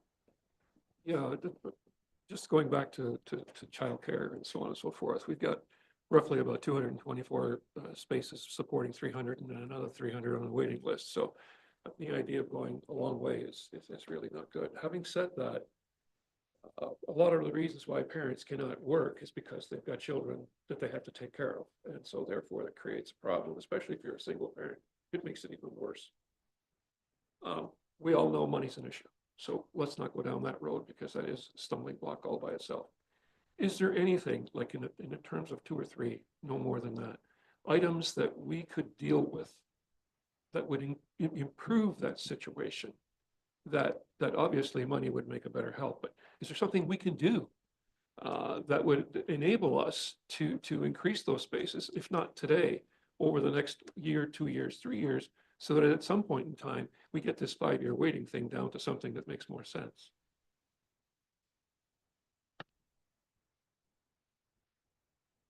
I can't say how happy I am to have that question.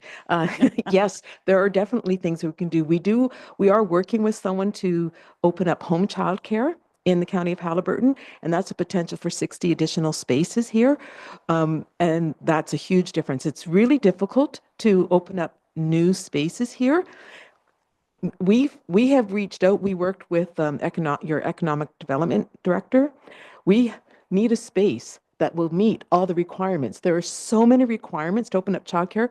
So we have 443 spaces that we have to create by 2026. We also know that we've allocated some for the county of Haliburton. We've also asked for more because we know that we do a lot of data work and a lot of data analysis. We know where the children are. We know where the needs are. We know where not just the needs for care is, the need for care for children who have more of a need to be in an early learning environment. We have all the data, and we've shared all that data with, even though the province doesn't ask for it, we share that data with the province so that we can speak to what our needs are and why we should be receiving more spaces and more funding to support those spaces in our communities. What we need in County of Haliburton is a space. That's what we need. We need a physical building that's suitable, and there's a lot of space. It's 8,000 square feet plus proper outdoor space, plus all the water requirements, because they have some of the highest requirements for water quality than any other program in service. And that's what we need to do, 49 spaces in the county of Haliburton. If you have a space, that's how it could be what could be helpful for us. Go ahead. Thank you. And that sounds like something that could be doable. So my loaded question, as a county council and as a municipality of Haliburton County, what can we do to help? Through you, actually, so working with all of the departments that have, if a program finds a space, so if you know anybody, if you know businesses, or if you know of vacant spaces, we have providers who would be willing to open up spaces in the county of Haliburton that we would work with. We need to make sure that whatever zoning is required, if we do find a space, the zoning and all of the other steps that they'd have to go through to open up a new space, if that could be facilitated, and supported, that would be really helpful. And maybe there'd be some ability to look at fees to open up those spaces. That would be very supportive in helping that agency open up that program, if there's an initial space. And I think we need to ask that question internally. What can we do? But Mr. CAO has. Yeah, thank you, Warden Danielson. Further to Ms. Mitchell's comment, so based on conversation we had earlier in the year, I've had in conversations with the local CAOs, and we've established a working group at the local levels that they would, when an application comes in from CCAO that advises of it, that we would put the proper people together that could walk the people through the process, streamline when needed, fast track. And if it came up, there would be the opportunity to go back to the, and this is the local issue, on the issue of permitting and things of that nature, whether there's a fee, an opportunity to waive a fee in that. So that's, we have kind of rudimentally outlined that process going forward, and we react to information of people coming in. What that group would come together at that time to help them through the process to try to eliminate as many of the regulatory obstacles as there are in getting those spaces online as quickly as possible. Councillor Carter. I think it's also important that, we have the situation, certainly in the Housing Corporation, where we have some costs that we never really faced before, vis-a-vis security. As you heard, the damage to units between tenants is not only expensive, but it also means that the units are vacant for a period of time. And then I think the most important thing is the fact that other service providers, whether it be in the field of medical or mental health or so on, are not there, and we are picking up those costs. And it we're sort of like the last resort. We can't not pick up those costs and on dealing with the folks, but it really isn't our responsibility. So it's not only a matter of us going to the government and saying, hey, we need more money. We have to go to the government to say, hey, these guys need to be doing this and these guys need to be doing that, because we end up with the situation of somebody going into a mental health crisis and the custodian is the only person that is available to take care of them. So this is a huge issue, and other people dropping the ball is causing us to have financial difficulties. Councillor McKechnie. Well, this is my opinion, and to me, it all comes down to money. And somehow we got to get a message to the province that their priorities are not what the common folk really, their priorities are. And this organization here sure exposed a lot of holes in what's not the service that we're giving to children, homelessness, people that are seniors. And it just sickens me, the amount of money that we waste. And I know our council's heard me with this rant before, that we spend on bags and bags of money giving to, whether it's electric cars, productions, do some work on climate change for sure, but not to the extent. Our healthcare system and a priority like this should be near the top of the list. Like, we got to take care of our people, and that's what we're not doing. And by the looks of all those numbers and all those graphs you showed, it's just like they don't. It's not that they don't care, but their priority is to put the money somewhere else. So that's how I feel. Thank you. Thank you. A couple of smaller questions. I wonder about Mr. Taylor, your comment about public consultation and taking your draft budget to the public. Is it your intention to provide information and clarification, or do you see actually making changes to your budget based on input from the public? Thanks for the question, Warden. So I mentioned starting next week, we'll be in the public phase. It's about a 1-month process overall, and it's a combination of, we'll post the final draft budgets, if you will, or proposed budgets online. We have a mechanism directly online for the public to provide comments on the budget itself, so that's ongoing. The public meeting that we have is an evening meeting. It's hosted by council. It's a special council meeting. And it's essentially for general public comment and or requests that maybe weren't inherent or in the base budgets going forward. They can also, just from past experience, I mean, they may also comment on where budgets are too high, too low, or where, giving advice to council collectively. That's all received. It isn't until the deliberation phase, so there's no changes that are made just based on that input. But all of that input is brought forward to our city council collectively. And then through the deliberations, they have the ability to, piggyback on those comments, make an amendment to the budget to add or delete or to change any components or elements of the budget. So that's for the immediate. It also very often is general advocacy at a local level that we often will take back and then integrate in our subsequent programs. They may not be budget specific directly, but again, they're informing our overall services and how we deliver them. So we would take those back separately and then report throughout the following year to our city council. Thank you. My other question, I think, is related to a comment that Councillor Carter made about, somebody having a meltdown and they're, just being a custodian or someone like that to look after it. I'm assuming that that's what the community safety officer's position is sort of tied to, that sort of thing. Yes, if I can, through you to that conversation. Yes, we have seen significant rise in security costs required for some of our housing corporations and the communities out there. With that, we were trying to be proactive and upstream and actually look at bringing someone on site to actually help us monitor that, manage that, get policies and procedures in place to complement what is needed, but also to help be that expert on the team to help work with the rest of our team to help support them as well, be there.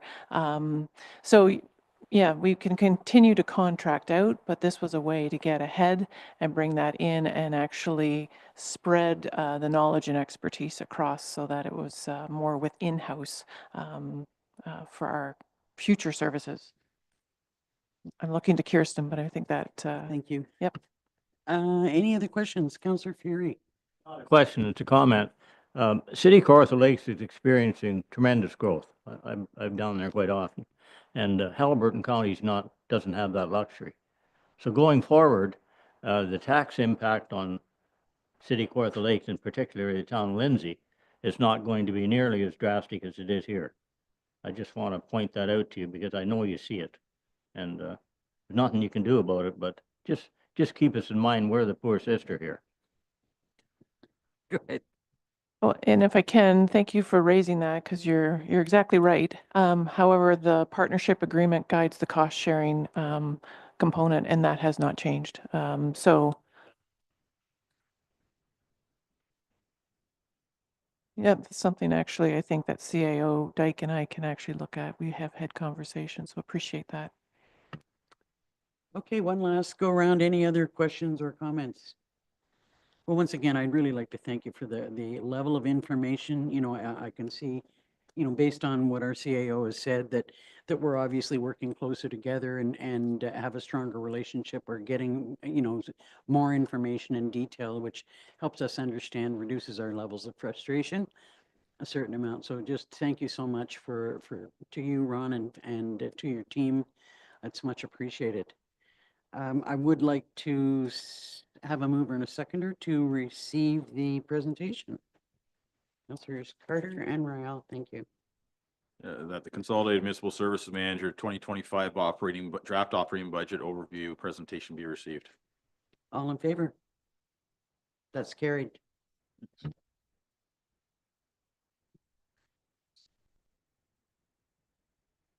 We can definitely have a break. 15-minute break.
Are you away as well, Walt?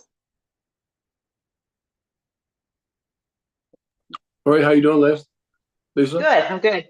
Good. Are you at home or are you away? No, I'm at home. Oh, okay. Yeah, I've just got a bit of a nagging dry cough, and I feel fine. I mean, I Oh, yeah. Good. blew leaves yesterday for an hour and a half. But I don't want to sit around Good. the chamber and everybody think I'm sick and what the hell you doing there?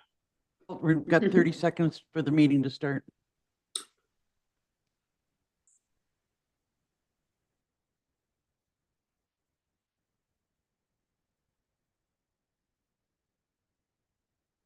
Welcome back to the meeting. Next on the agenda is the chair of the library board and the CEO of the library to give us a presentation on their budget. Good morning, Mr. O'Brien. Good morning, Warden and Council. Just before I comment on the library, I'd just like to say that last presentation was extremely enlightening, but at the same time, very discouraging. I just wanted to make that point. I'm glad I came early to be able to listen to that. Just a little aside on that before I get into the library. Every piece of revenue that comes into the province of Ontario goes into something called the Consolidated Revenue Fund. All your taxes, everything. The Management Board of Cabinet distributes that Consolidated Revenue Fund on the basis of timing of revenue in and need to pay it out. There's about 14 million people in Canada, in Ontario. I'm going to estimate that 7 million of them have a car. Times the cut in license stickers, that would be $700 million that they've obviously decided they don't need. Wouldn't it be nice to take it back, not in the Consolidated Revenue Fund, but for social services and health services? Simple as that. Now, that's my comment for today. Let me get to the library. Okay, so over to you for the budget, the library's budget. I'm just going to introduce us. You know, both of us, we've been here before, and we're here to present, as we do on an annual basis, our library budget. This budget has been approved by the library board to come forward today, so we've had a good kick at it over the last little while. It is a significantly small increase we're asking for this year compared to last year. And we hope that we can have your support to move forward with these requests. We're opening a new branch on Friday in Dorset. We're quite excited about that. I think it's going to be very successful. Anyway, I'm going to turn it over to Andrea and let her take you through the presentation. We've got 4 or 5 slides, not too many, and we'll get out of your hair as soon as we can. Thank you very much. Thank you. Good morning, Warden Dennison and members of council. Thank you for extending this invitation to David O'Brien and I to discuss the 2025 budget with you all. Oh, actually, yes, Travis, you got the slides out. Perfect. Would you be able to flip to the next one? Thank you. Thank you. And so just before we launch in, I just want to send a huge acknowledgement and thank you to the Haliburton County Public Library team. We have worked very, very hard, and we have been through a lot of change and transition over this year. And I just want to publicly acknowledge the really, really hard work of the team. And as well, I would like to acknowledge and thank the library board. So we have Warden Danielson ex officio. We have here in the room Councillor Ryle and Councillor Dayu, and then on screen, we have Councillor Shell and Councillor McKechnie, along with 4 public members, including David O'Brien. So we have looked at this budget, and we very much hope that you will approve it. So can we flip to the next slide, please? So just before we launch into 2025, just wanted to do a few highlights for you for 2024.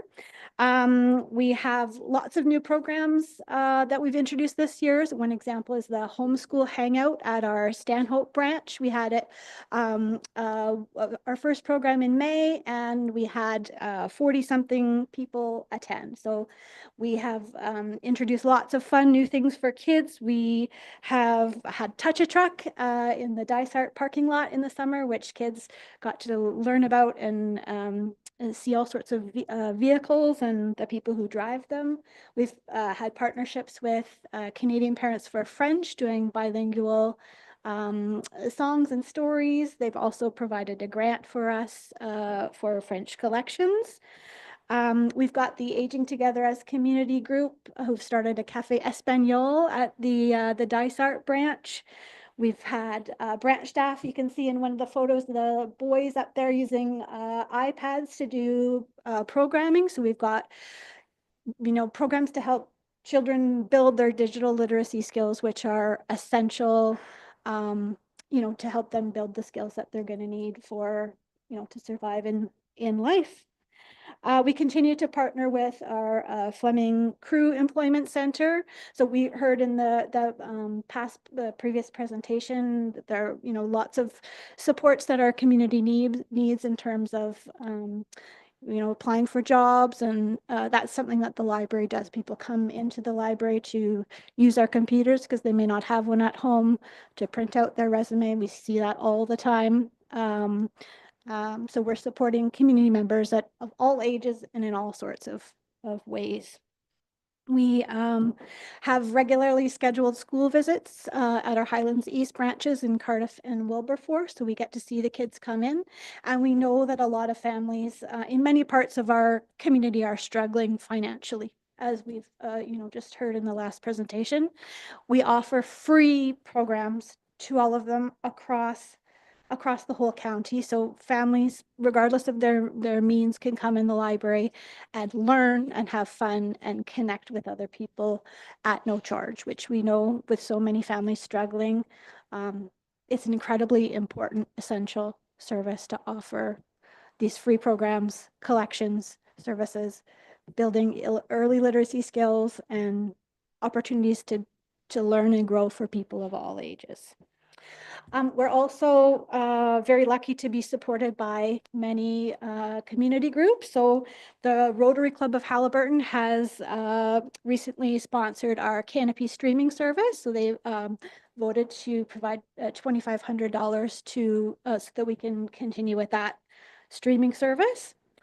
The library is also supported by many community groups and members. So there's one of the photos in the slide is of Janet Trull and Bernie Nichols, who's a former NHL player and from West Guildford. So they do lots of fundraising for the library. So this contributes to our library revenues. So they do things like the Friends Cafes. We have an upcoming fundraiser in November with R.H. Thompson, who's an author and well-known actor. So these are ways that our community supports our programs and collections by raising funds and supporting the library. Go to the next slide. Perfect. So in 2024, we undertook a staffing model review. This was approved by the library board at our June 12th meeting. This was part of the strategy for decreasing our library budget. As you will remember, we were asked to find a target savings of $115,000. And we're asked to look closely at our budget to see where we could come up with these savings. So that report was approved in June. So we had elimination of a full-time admin support coordinator position. We changed the programming and outreach coordinator position from a full-time to a part-time role. We reconfigured all of the task assignments of our admin team members and submitted the new job descriptions to an external consultant for review. And we did a reduction of the biweekly hours for the CEO and deputy CEO roles. So we each take 1 day off every 2 weeks, and that was another way to decrease costs. Next slide, please.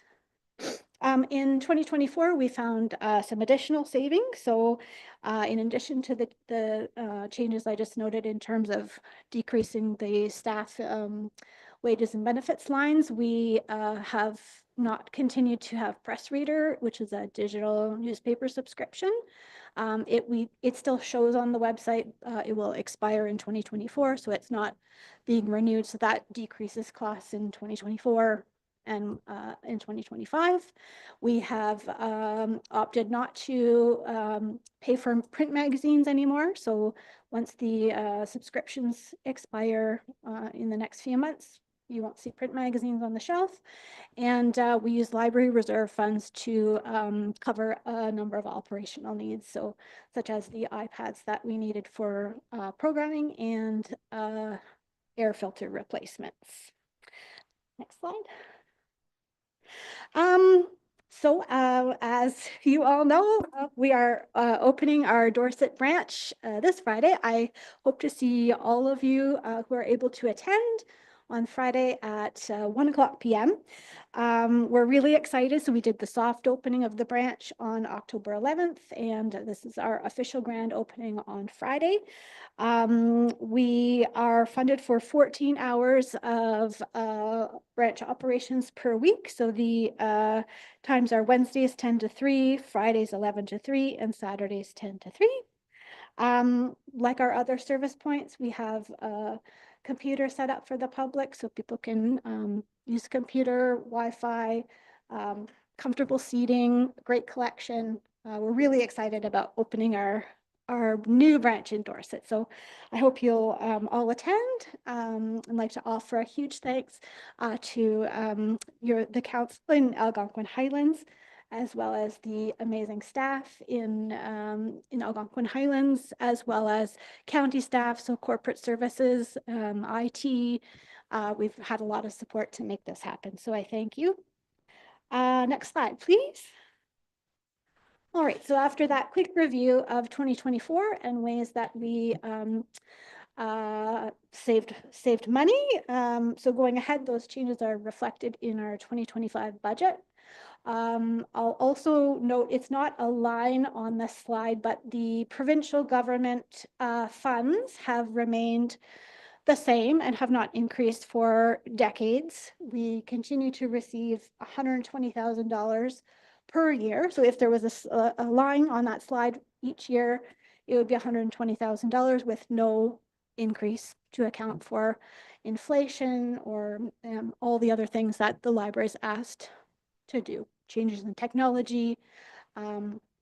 So By the way, $120,000 is all we received from the province, and that, as Andrea said, that's all we received for a long time. You would think the minute they finish their budget, they would give it to us. We receive it on December 31st, usually just before midnight. So as you can see, there's on this slide, there's a comparison of our budget. So the first line is our total budgeted revenues from all sources.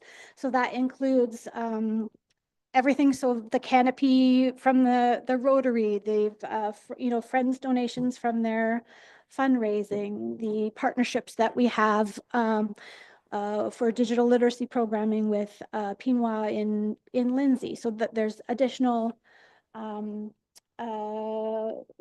costs showing in there or additional revenues. Now, the line that this group is particularly interested in and why we're here today is the budgeted county tax requisition amount. So you can see along that second line, the increases that have occurred from 2021 to the last column, which is the proposed amounts for 2025. You'll see that the increase over last year is 0.28%, which is equivalent to $3,336. That's a very small increase. You can also see that the amount that we're asking for 2025 is in fact less than the amount that we budgeted for in 2023 by $21,000. We have worked really hard to find these savings. It's been a challenge for staff. I'm proud of the work that we did to come up with these savings. And I very much hope that you will support our request for the upcoming year. Can you flip to the next slide, please, Travis? See there, you can see a photo of our all-staff team training day that we had a few months back. And there's a summary of what our request for this year is. And that concludes our presentation, and I'm happy to take any questions. Questions or comments from council? Councillor Dayu. Thanks very much. And I just want to take a moment to underscore how exceptional this budget presentation is, and the work that has been done over the last year is. With a bit of contextualizing comments received from the KPMG auditor of a few months back for this year, he said in brief that the level of service is consistent of our library system is consistent with the upper range of providers, which is impressive given that we have so many multiple branches and operating hours. This includes a higher household penetration than comparator libraries, which is incredible considering the high percentage of seasonal taxpayers who come through without integrating themselves fully into the community, i.e. they've got library cards in Waterloo or in Toronto or wherever they are. Among comparator municipal systems, we have the lowest amount of municipal support per household. Our library system operates with half to a third of what other municipal library systems are collecting. And in the bottom line, he said, the library system does a high level of service, you just do it less expensively. And I think that is testament to the hard work that's been put in throughout the last number of years, but especially in the last year when some really hard decisions had to be made, and good proposals were put forward. I think the results are clear to one and all. And I know we're not in a decision phase, but I'm delighted to support the budget as it has been presented. Thank you. Thank you. Other questions or comments? Councillor Fury. I agree that there's been progress made, but I do want to point out one reason that the Dysart Library system is showing how efficient it is because the townships own the buildings, maintain the buildings in City, Kawartha Lakes and other areas. The city does that. So that's why their costs may be higher than ours. I'm not sure, but I just point that out. Any other comments or questions? So, I mean, at this point in time, we don't actually approve your budget. It just gets rolled into our budget discussions, but I'm not hearing any concerns. So could I have a mover and a seconder to receive the budget presentation? Councillors Fury and Royale. The 2025 Haliburton County Public Library budget presentation be received. All in favor? That's carried. Thanks very much. Thank you very much. Thank you, members of council.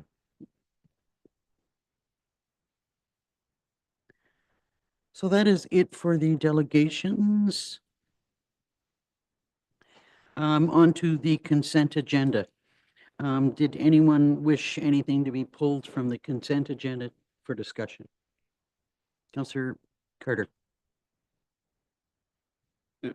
It's really just trying to understand the process here. Okay, the consent agenda runs from where to where? So if I may, Warden, so the consent agenda is everything under section H of the agenda. In this particular meeting, it's items 1 and 2, which are the minutes, 2 sets of council minutes, and the minutes from the September health unit meeting. Those are the 2 consent items today. Okay, so it's only H. Yeah, only ever H. Yeah. Fine. I have nothing I wish to pull. So could I have a mover and a seconder then to receive the consent agenda? Councillors Carter and Morale. That the items listed under the heading consent agenda for October 23rd, 2024 be adopted as presented. All in favor? That's carried. Next up, under consideration of reports, see nothing from the CAO or from Community Safety and Wellbeing. So we'll move right into financial reports. Good morning, Mrs. Robinson.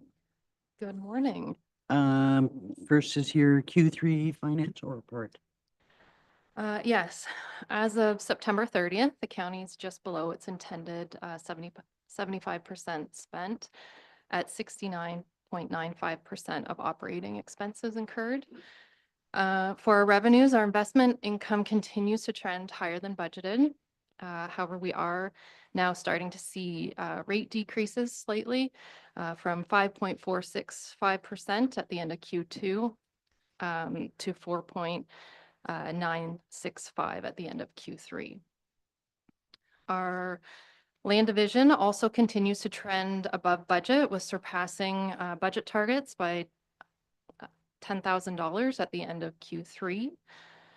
Fortunately, I have no new expense items to bring to your attention with my Q3 report, but I have provided the updates with regards to the rail trail washouts that I spoke of in Q2 and the community paramedicine program. Looking ahead to Q4, there is the already identified unbudgeted Hops Drive project and its anticipated costs to come. We also are anticipating the majority of our capital budget to be processed during that time, which is currently only about 28% spent. Overall, directors continue to anticipate to address any identified issues within the 2024 budget allocations. And I'm happy to take any questions. Questions or comments?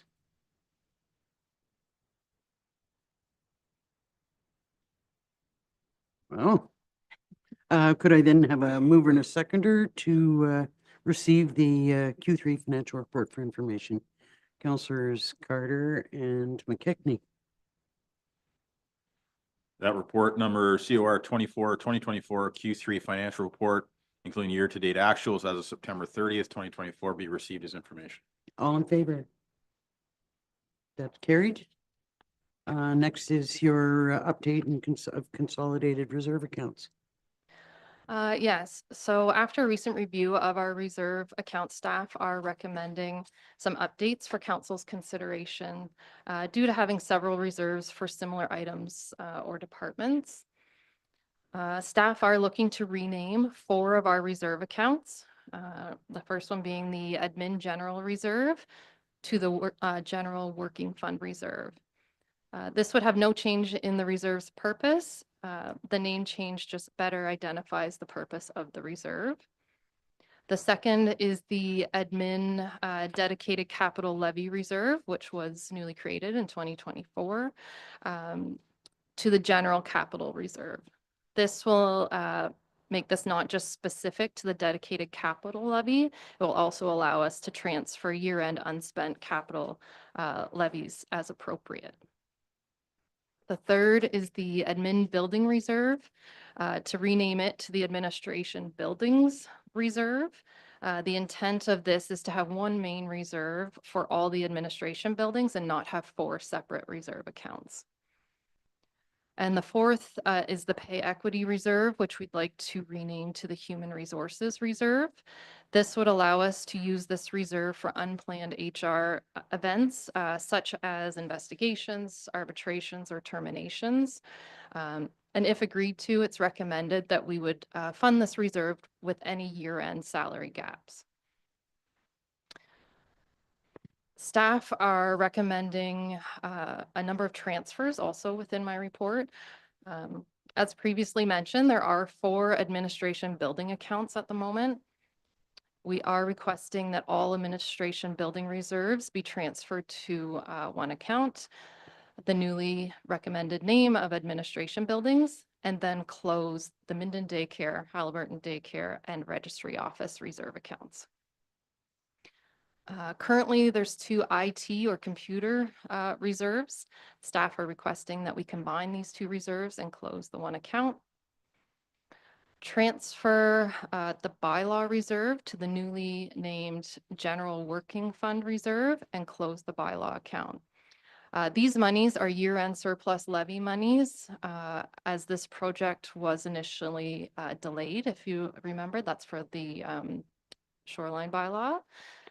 These monies are year-end surplus, sorry, this reserve was used to fund the first year of that program, but now it's fully funded by the 3 participating municipalities.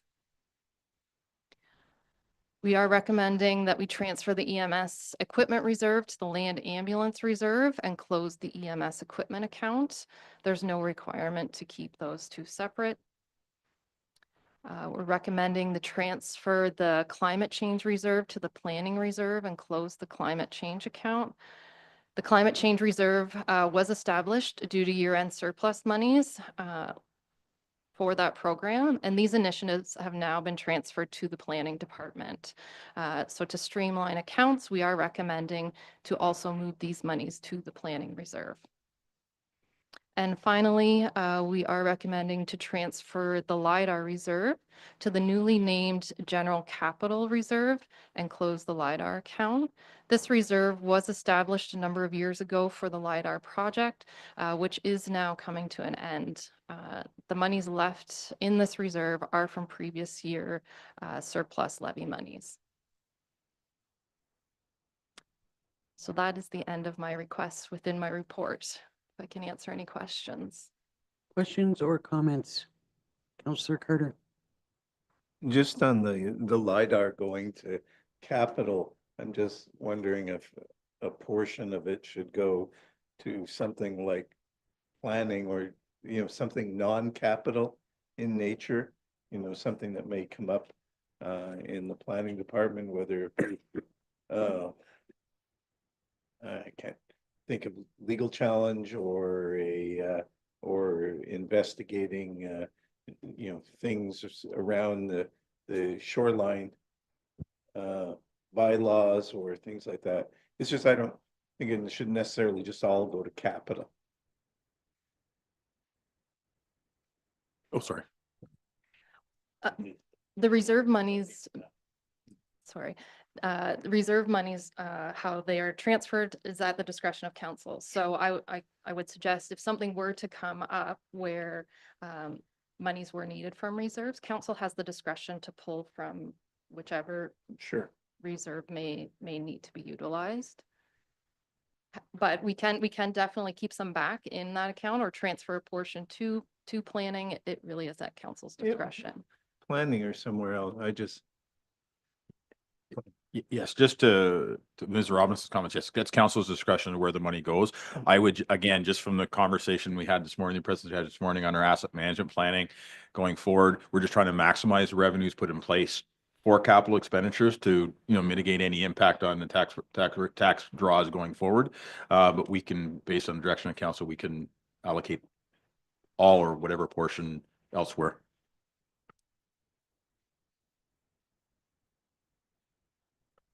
Other comments or questions? Councillor Royale.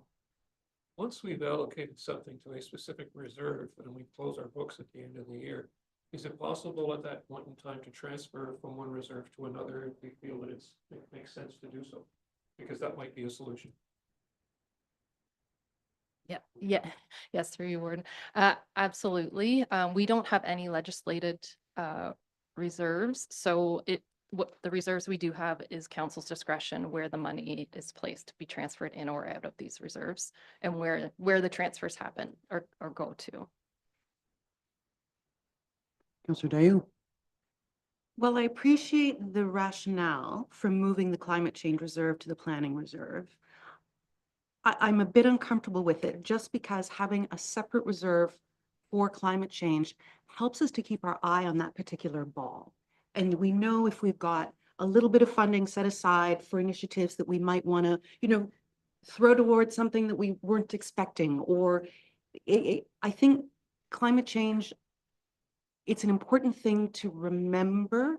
And with the lack of a climate change coordinator in the county at the minute, I think keeping the reserve is just that one final thing that we could do to remind ourselves to keep that on our plates. I'm glad you brought that up because that was the one thing that I wanted to raise that I was a little bit concerned about, removing the climate change reserve. I know that there's a lot of people, a lot of members of the public who are upset about the fact that we, sort of roll the climate change coordinator's position into general planning. I wouldn't want them to think that we're forgetting about climate change. I mean, we know that we're not, But, you know, it just seemed to me that that might be one thing that we might want to keep separate, just, you know, sort of keep our eye on the situation and make sure that the public is aware that we do have funds set aside specifically for that. Councilor Rowe? Actually, using that rationale, there's nothing stopping us from identifying an amount that we should keep in there in a constant number. In other words, we don't have to add to it every year. We just have to make sure that we got X number of dollars. And if at the end of that particular fiscal year, we still have that X number of dollars, there's no need to talk about because it hasn't been used. So at the end of the day, it's not like every year we have to put money into that reserve if we've decided that that reserve should. Can't hear you, Cease. Sorry. Yeah, so if we could do that, then to me, that would make, that would probably solve our challenge. So we can decide how much we think we should put into climate change, and then we just hold that number. Yeah, I wasn't even considering the amounts, you know, whether they were increasing or decreasing, just that, you know, that we keep that reserve open. Any other comments or concerns? So do we make those changes, or, you know, do we just accept? So just from a process standpoint, if council supports the, I'm going to say the motion of, or the comments of Councilor Dayu, we would craft a motion that would basically say that they accept the report, save and accept the transfer of the climate change reserve to the general planning reserve. That would be the new motion, which I could read out with Councilor Dayu's permission that I captured her intent properly. Councilor Dayu and the warden. Sorry. Councilor Dayu went first. Okay, so moved by Councilor Fury, seconded by Councilor Dayu. That staff report number CR 25, 2024. Review update the consolidation of reserve accounts be approved with the exception of the closure and transfer of the climate change reserve to the planning reserve. All in favor? Opposed? Carried. Thank you. So next on the agenda would be Public Works.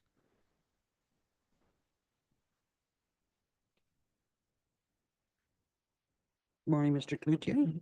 Morning, Warden Danielson and members of council. So your first item is the winter maintenance agreements. Yes, my first report is in regards to the local municipal winter agreements, maintenance agreements. Essentially, each year, the county and local municipalities enter into agreements for the provision of winter maintenance, and attached are the proposed agreements. And this year, the increase is a 4% increase over last year. And I'd be happy to answer any questions. Any questions on the winter maintenance agreements? Councillor Fury. I couldn't, when I read through this, I couldn't just, they're all a little different. Is a man and a truck and a plow, is it the same hourly rate for each municipality? No, it isn't. No, each municipality sets their rates according to. So the municipality sets the rate? Correct. And then it's the I don't know cost if that's recovery. fair or not. I mean, we're all in this together. I just don't know why each one could set their own rates. It's essentially a cost recovery. So it's whatever cost to the municipality, that's what they charge us, and then we just pay that service. So if I'm paying my operators $2 an hour more than somebody else, I pass that on to the county, and essentially, regardless of the cost sharing at the county. I don't know if that's, it's not probably a big deal, but it just doesn't seem right to me. Councillor Dayu. I'm sure Algonquin Highlands would be delighted to increase our fees to match that of Dysart. It would bode well for our coffers at the township. Our fees are lower. Okay, that's enough. I think that particular conversation. I think that's been the standard for years. Yes. Other questions or comments about the winter maintenance agreements? Could I have a mover and a seconder then to approve the agreements and authorize bylaws? Councillor Carter, Councillor Royale, The staff report PWS 2024 be approved, and that staff present a bylaw authorizing the warden and clerk to execute the agreements. all in favor? That's carried. Thank you. Next is your report on asset management plan and policy updates. Yes. The report is essentially, it follows Mr. Kavanaugh's presentation this morning of the asset management plan. Essentially, our our revised policy and plan conforms to the new requirements of the 2025 regulatory requirements from the province. The document is a guiding document that staff uses for creating the replacement maintenance plans, as well as budgeting appropriately for those works. And as outlined or mentioned by Mr. Kavanaugh this morning, there are proposed recommendation in the assessment of all assets to condition rather than age for some assets. So those are recommendations that staff will take and reassess the assets to more accurately assess each asset for the appropriate funding, as well as maintenance and replacements schedules. And did you have anything that you'd like to add, Ms. Rosenberg?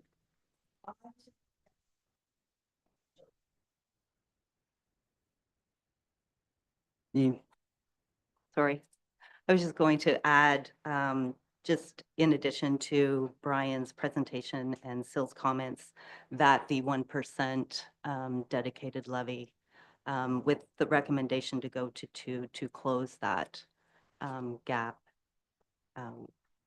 from a financial standpoint to support our asset management. Yeah. Questions or comments? Councillor Carter. So in looking at the report, a lot of this was based on 2018 data. Some is based on 2018, and some is more, I think, is 2022 as well. Okay, but I guess we were told that, this is sort of the starting point and the guiding document and so on and so forth. Have you looked at a couple of roads, just picked a couple of roads at random and said, if I had to replace that road, would it cost me today if I went out to a tender? Just to get an idea of what is in our documents versus what you're knowing today. And I've asked the questions simply from the perspective of, I want to see how close we are to, we're already at over $500 million. I want to find out if we're going to $750 million, or are we still in the halvesies? Through you, Warden. Yes, I believe the figures were used for today's numbers, I guess, or estimates for roads, bridges, and most of our assets. Some were age-based, so it goes by the year, and then there's a sum of money allocated to that, and then it's put in the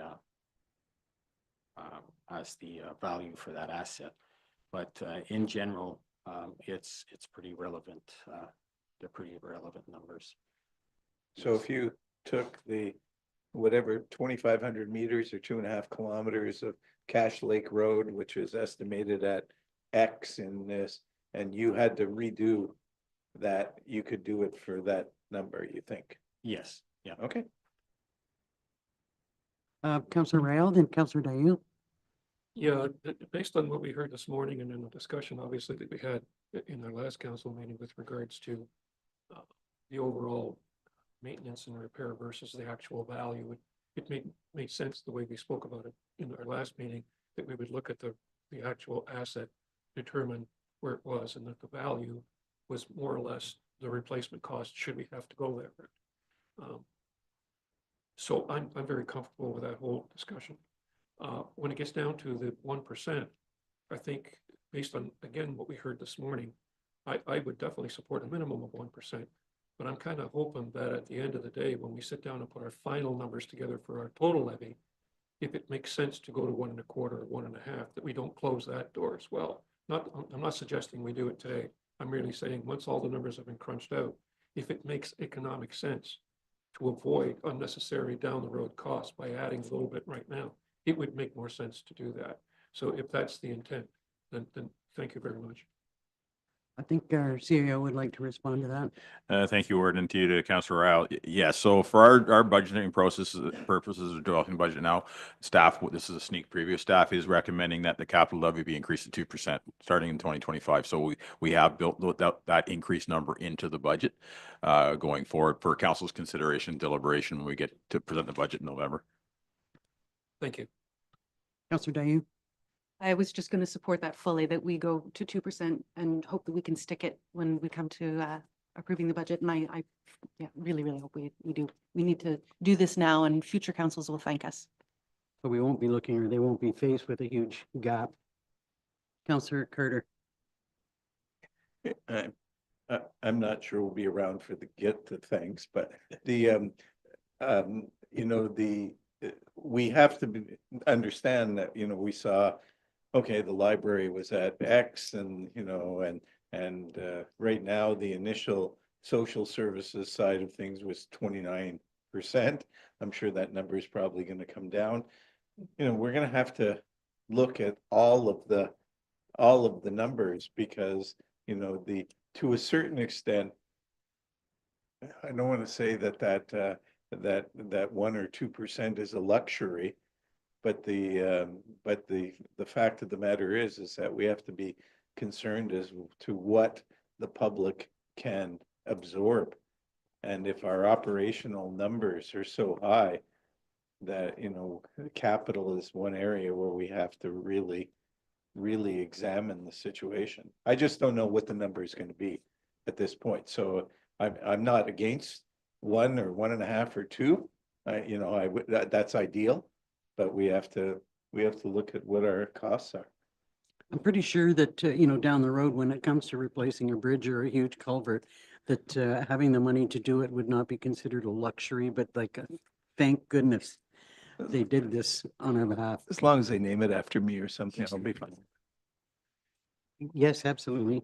Just further to Councillor Carter's comments and a couple of things.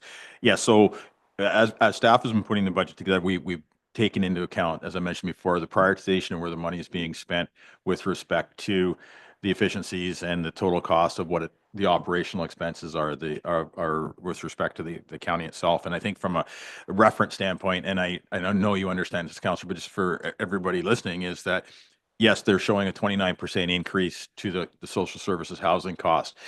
That doesn't mean that it's a 1-for-1 transfer to the increase to the county level. It will have an impact, but we're in the process of trying to factor that in and mitigate that impact on the levy as much as we can. So your point is well taken. Other comments or questions? All right, could I have a mover and a seconder to receive the report and that the plan and the policy are approved? Councillor Rael. Councillor Dayu, sorry.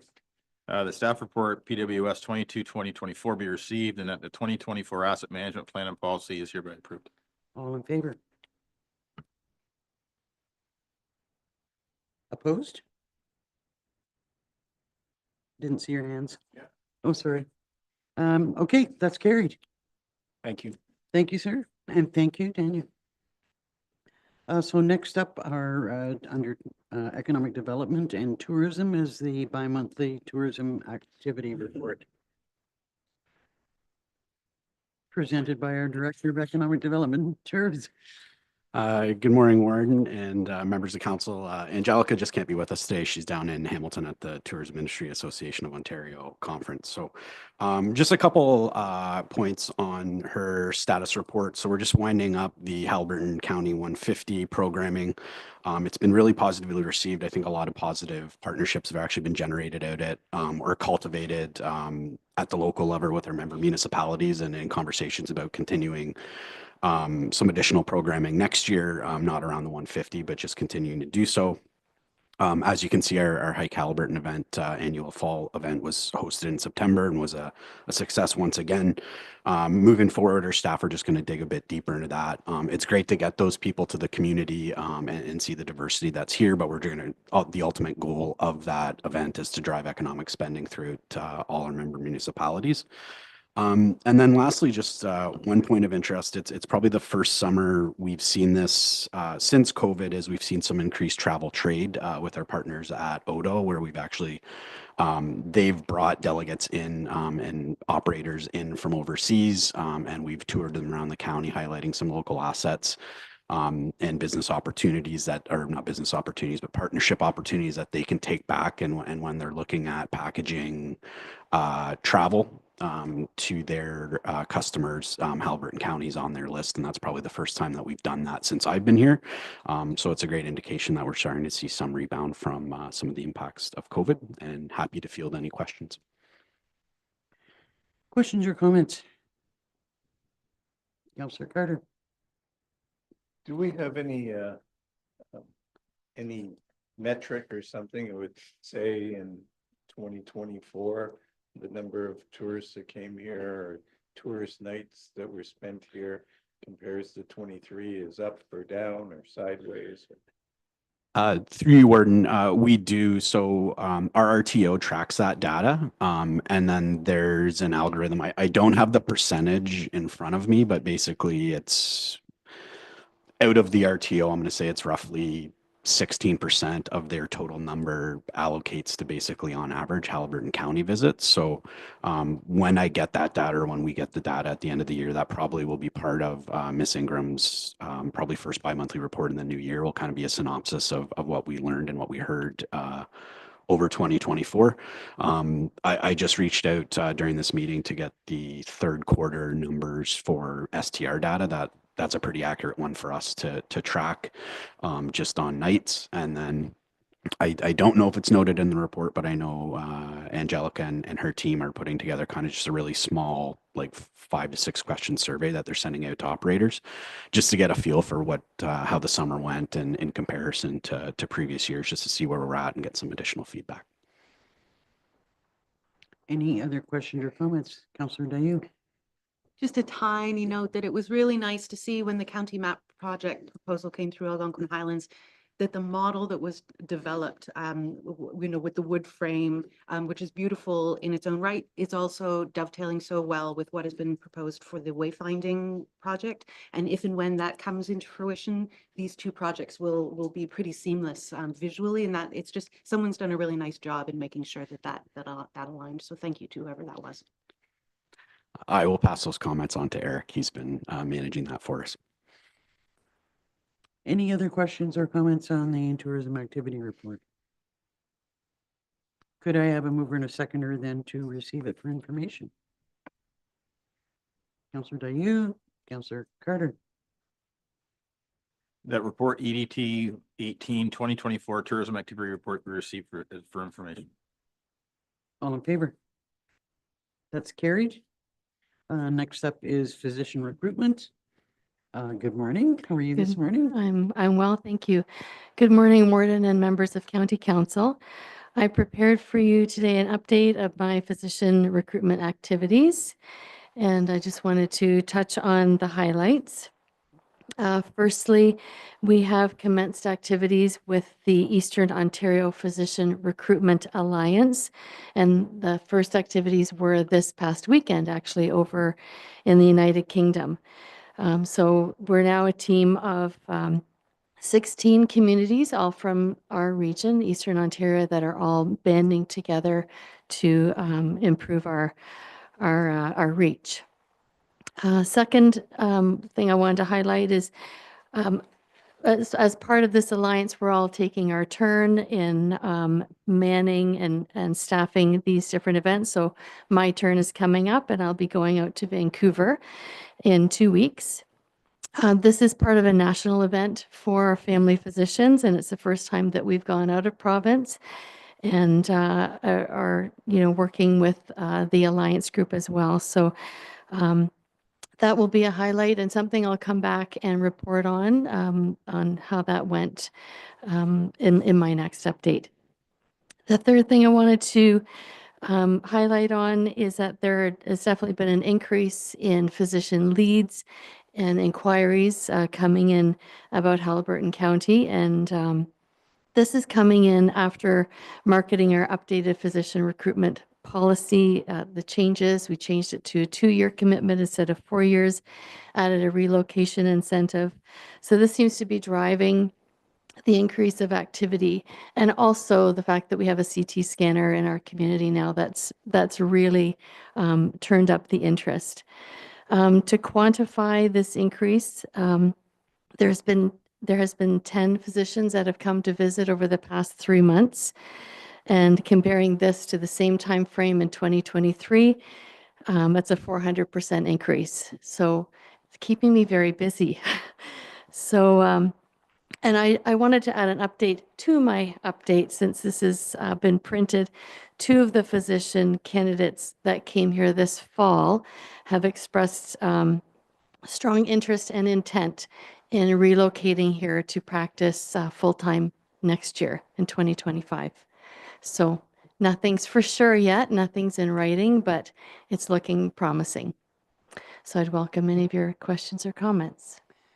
Well, a very positive report, and I really would like to commend you for the efforts that you put in on our behalf. I can see that there are some positive changes that are taking place. I initially was a little bit concerned about the alliance and whether we would be putting ourselves into a more of a competitive situation because we're all competing so strongly against each other for physicians that I worried that would be the case, but it sounds like it's working out in a positive way, so that's good. We'll see in the long run how it works. Yes, it's good to be testing the waters with this and seeing how it goes. Councillor Carter. Just a comment, a question. In the alliance, do you know if there's somebody who's been actively looking at the whole situation in Quebec? Quebec was going to change the way family doctors were allocated. And it would seem to me that in what I've read that, it was not something that family doctors would consider positive. So, anytime some province decides to piss off family doctors, I think it's a place where we should be looking, and it's a much closer place to recruit from. So somebody should be monitoring that. Thank you for that. Any other questions or comments on the physician recruitment report? Could I then have a mover and a question, Councillor McKechnie, or moved? Not a question, just on Saturday, the hospital campaign for raising all the money had a tremendous night out at Sir Sam Ski Hill, and they raised $75,000. Chris Bishop and all the committee did a tremendous job, and it was really well received. A big arts event, and some really talented people in our community. I'll tell you that. A lot of wonderful things were sold and went to a great cause. Thank you for that. So a mover and a seconder to receive the report, Councillor Real, Councillor Carter. So you have a question? No, that's fine. All in favor? That's carried. Did you want to make a comment? It's just a question in general. When you get down to, if we're going to get to the point where we actually may have enough doctors to handle the situation, what influence do we have with those situations where you cannot get a doctor here because you have a doctor somewhere else? And in order to get a doctor here, qualify for a doctor here, you must give up your doctor where you were before. People are extremely paranoid of that because at the end of the day, it puts them in the middle of nowhere. Is that something that we might look into, or is that something that's completely outside of our scope of investigation? Through you, Warden, that would have to be handled by the medical center as far as the rostering and de-rostering patients and how they handle that. Hopefully it'd be a nice problem to have someday. Yeah, but that would have to be handled through the medical center. Councillor I Carter. can answer. That's a really strict Ministry of Health rule. I was going to say, that's not something we've got control We over. don't, we're not going to change that one. Thank you. Thank you. Next on the agenda, Economic Development and the Municipal Services Corporation.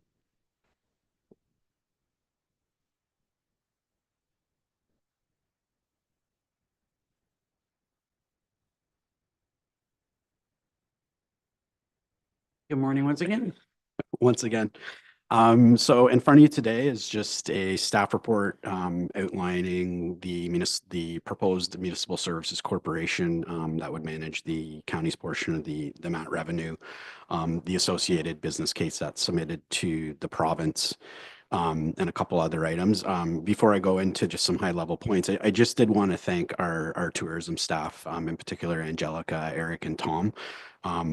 Traditionally, when the creation of a municipal services corporation has been done for the purposes of tourism, it's been farmed out, and usually consultants undertake that work. So for our staff to take on that challenge and complete it in a fairly timely manner, I just wanted to thank them and acknowledge all the hard work that they've done.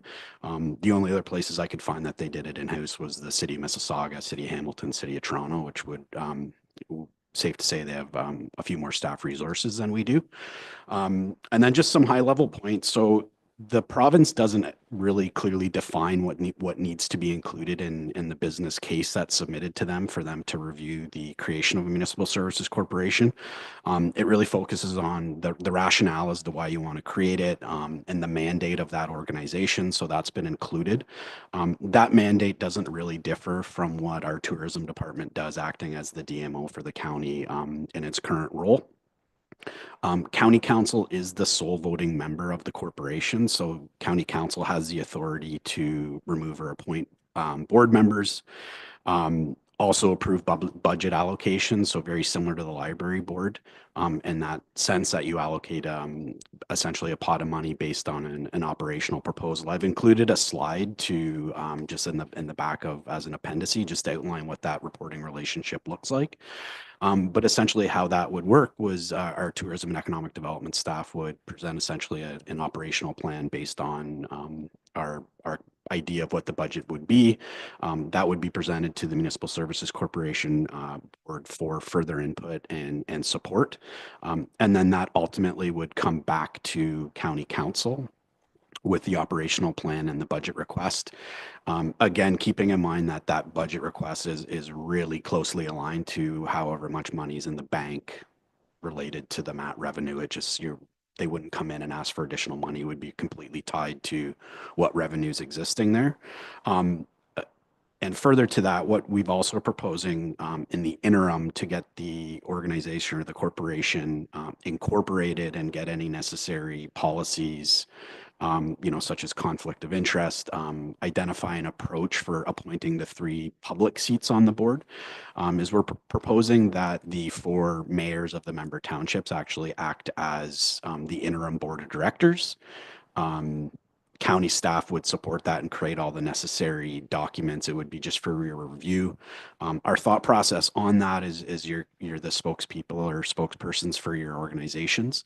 And a big part of that as well is we would be developing the service agreement that would be proposed to your township. So that service agreement's really going to outline what the spending priorities are for the Municipal Services Corporation in relation to your individual township.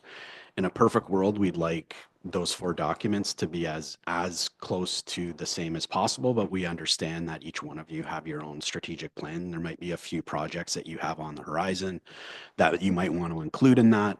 That also includes basically reporting requirements as well. So how often a representative from the Service Corporation would come back and speak to your council to update them on what's going on. And with that, I think I'll leave it at that. Those are probably the 3 biggest components I wanted to address. And I'll happy to field any questions that you may have. Questions or comments? Councillor Carter. It's minor. Okay, it's almost the thing about that the directors shall serve without remuneration. That doesn't need to be in there. I guess the thing is that at some point we decided that, you know, some of the public members that we would want to actually pay somebody because they're going to be the chair or they're going to be, you know, they're an important individual or whatever.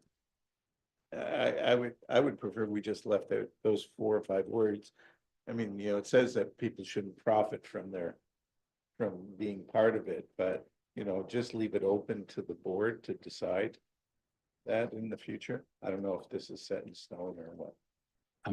Through your worship, happy to explore that. That's a clause that was fairly standard in the other business cases I reviewed. Again, just kind of creating internally. We did have Aaron Bareilles review it. It is, I think, further to your point, the county as the sole voting member could amend policies essentially whenever it doesn't require an AGM, so to speak, where if this was a traditional not-for-profit, that only can be done at an annual general meeting. And I think over time, just to maybe ease some of the mayor's concerns just on probably meeting, how often we'll be meeting. In time, once the corporation gets established, you know, those individuals can, you know, we may decide or the interim directors may decide we just want to appoint whatever individual from our member municipality. Or if it's really working and we see a lot of success, or maybe a desire to transition it maybe to a more apolitical organization, and maybe there's only 1 or 2 public representatives on it. But we can take that into consideration. I'll double check with our solicitor to make sure that's okay, and we can make that change if it's supported by council. Any other comments or questions? Could I, oh, sorry, Councillor Rail? Yeah, I have no problem with the way you're structuring it. My question would be like, for instance, when you're getting into the initial establishment of something, okay, was it your intention that a lot of that's going to be done by staff with periodic updates to the board, and then at some point in time, the board would actually take more hands-on of it? And if that is the case, would it require more meetings at the front than it would at the back? Because in the beginning, when you're trying to set something up, you're trying to get a consensus of opinion amongst the players. So you might meet more frequently. On the other hand, if it's going to be done predominantly by staff with periodic reports, then maybe not so much. Through your word, now, I think I understand kind of the question. You're basically asking, you know, how regularly we would be updating county council, if I understand that correctly, and then just how often the board would be meeting once it's established to kind of set organizational priorities. Is that correct?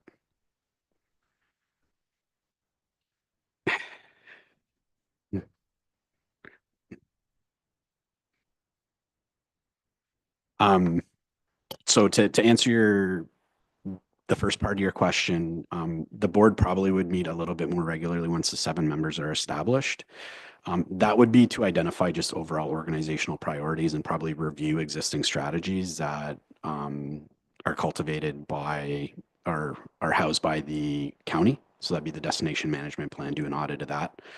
And then probably we would look to the board. Basically, the county staff would provide them that information, and we would look for clarification, very similar to how we would essentially establish a strategic plan within the corporation. I would follow a very similar approach with the Municipal Services Corporation. Or CAO set out a great path and project charters and things like that, how to set that up. Being cognizant of time, we would just be really focused on whenever we're meeting with these individuals. We're trying to keep the agendas tight and have really focused, productive discussions and value people's time. Does that answer your question, hopefully? Yeah, I think so. You're basically saying it's an evolving thing. Yes. You won't know what you don't know until you find it out. Probably a shorter way of me answering that question, but yes. Okay, could I have a mover and a seconder then to approve and adopt the business case study for the Municipal Services Corporation? Councillors Fury and Royale. This is a long one. Oh, there, yeah, it is a long one. That the Haliburton County Council approve and adopt the business case study for the creation of the Municipal Service Corporation attached as Appendix A to this report, and that council authorize staff to incorporate the Municipal Services Corporation in the form outlined in the business case study attached as Appendix A, and that council approve the appointment of Warden Liz Danielson,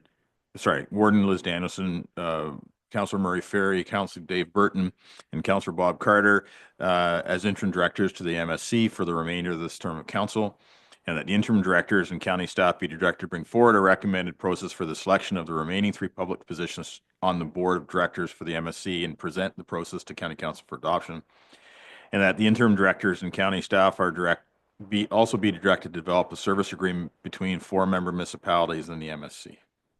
All in favor? That's carried. Thank you. Thanks, Scott. I think we will now break for till 12:30. What does that say? 12:06, so till 12:30 for lunch.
Welcome back to the meeting.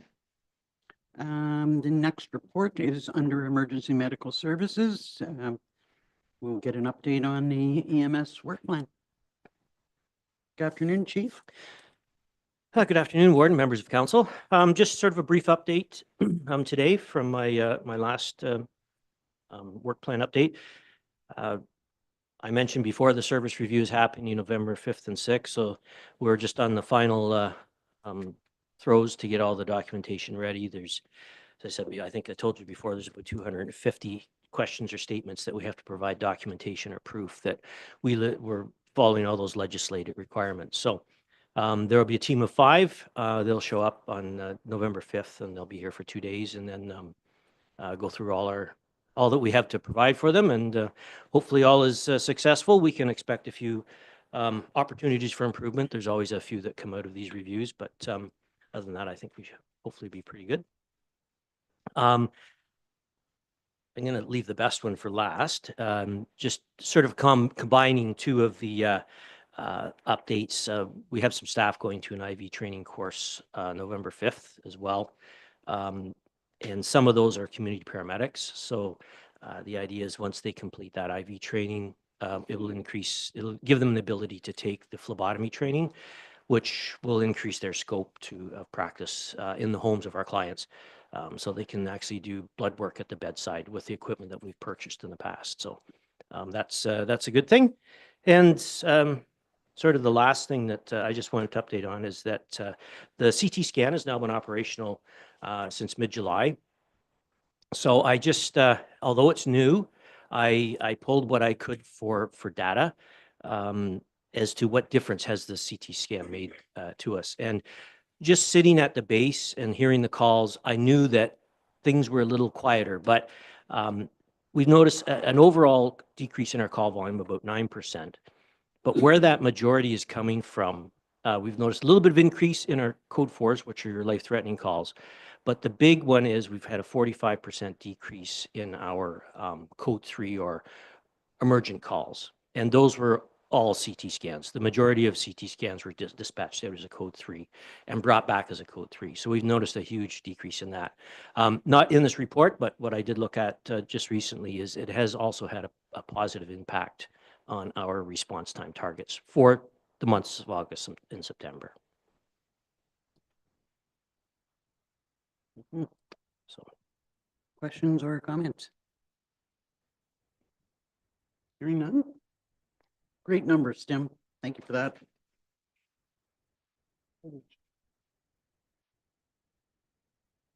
No. No, actually, we have received with regret your letter of resignation, and right now I'm not sure of the actual date, but I just wanted to say, you will be missed here at the county, and on behalf of all members of County Council, I'd just like to wish you all the best in whatever your future brings to you. Well, thank you very much. The first thing is I won't have to book holidays for my daughter's wedding in July now, so. Sure, she's happy about that. Okay, could I have a mover and a seconder to receive the report? Councilors Fury and Carter, thank you. That report EMS 06-2024 emergency service work plan update be received as information. All in favor? That's carried. Are there any notices of motion? Nothing, no business arising from previous meetings of council.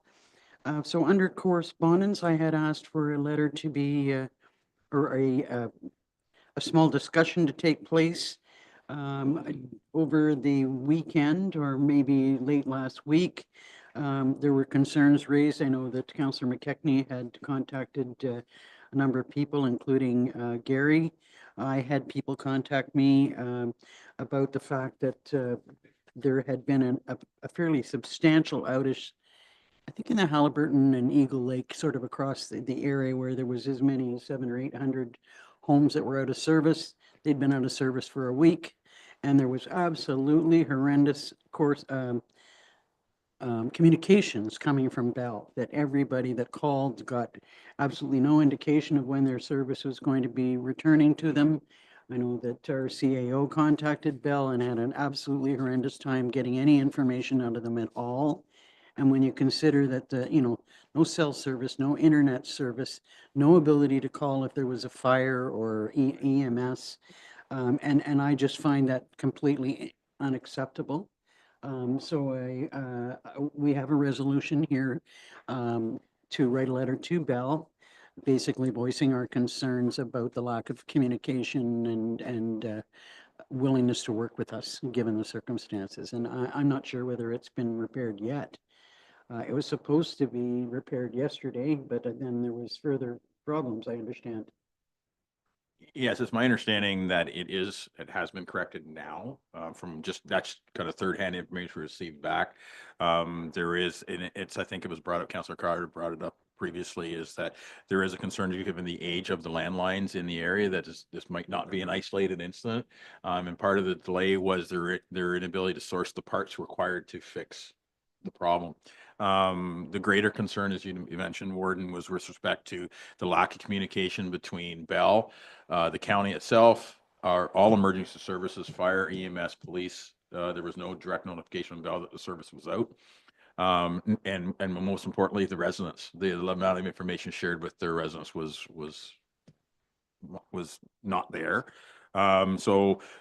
With the support of Jason St. Pierre at EORN, we were actually finally able to wind our way through the bureaucracy in Bell Canada to get some information back through the government relations department. So we're going to utilize that source again. I think it's important we put a concern or a complaint back to them with respect to their lack of response or communications to us regarding a very serious issue going forward.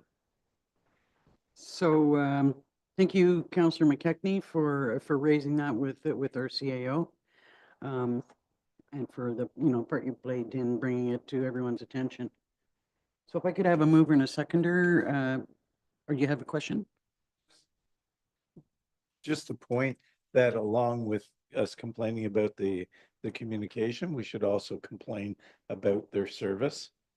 In general. In general, because the thing is, to cut out 800 people or 800 homes from the emergency services or 911 or anything like that is not really an acceptable thing. And, I don't know if it's, if CRTC or whomever would do anything about it, but the point is that we should put them on notice that general failures like this are really not acceptable. Councillor Rao. Recognize that they're a communication group, so therefore, if their communication goes down, it becomes a difficult problem. But having said that, when it comes to critical groups, such as municipalities, such as anybody that's related like to police and stuff, I mean, if I got an outage with my hydro, I call and I give them a telephone number. They then will process that, find out if I'm the initial or if I'm somebody else, then they get back to me. So I can understand that not being something that could be possible with the general public. But surely to God, it got to be possible with critical organizations like police, municipal governments, and ambulances. You would think. So if you'd like to maybe read the resolution, and then we'll ask for a mover and a seconder. Yeah, the CEO be directed to issue a letter of concern complaint to Bell Canada regarding the level of communication and service to the County of Haliburton emergency services and affected members of the public during the recent prolonged service interruption, and further that a copy of the correspondence be shared with the CRTC. Could I have a mover and a seconder then? Councillors Ferry and McKechnie. All in favor? That's carried. Thank you. So next is a consideration of the bylaws. A mover and a seconder for that. Councillor Carter, Councillor Dayou. The defined bylaws be enacted and passed. Bylaw 4265 being a bylaw to authorize the execution agreements for winter maintenance services with the townships of Algonquin Highlands, municipality of Dysart et al. And the township of Minden Hills. And bylaw 4266 being a bylaw to appoint members to the Haliburton County OPP Detachment Board for the 2022 to 2026 term of council. All in favor? That's carried. And could I have a motion to go into closed session? Councilors Carter and Fury. That in accordance with section 239 of the Municipal Act, council convene in closed session to consider the following subject matter: a position plan, procedure, criteria for the instruction to apply to negotiations carried on or to be carried on behalf of the municipality, and with your approval, Warden, deal with the matter of HR matter regarding an identified individual. In favor? That's carried.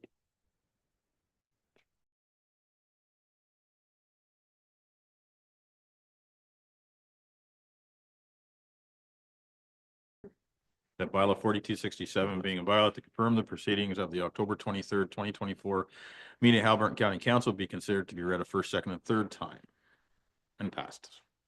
All in favor? That's carried. And finally, a motion to adjourn. Councilor McKechnie, Councilor Dayu.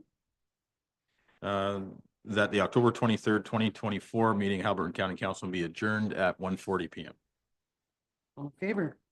That's carried. Thank you, everyone.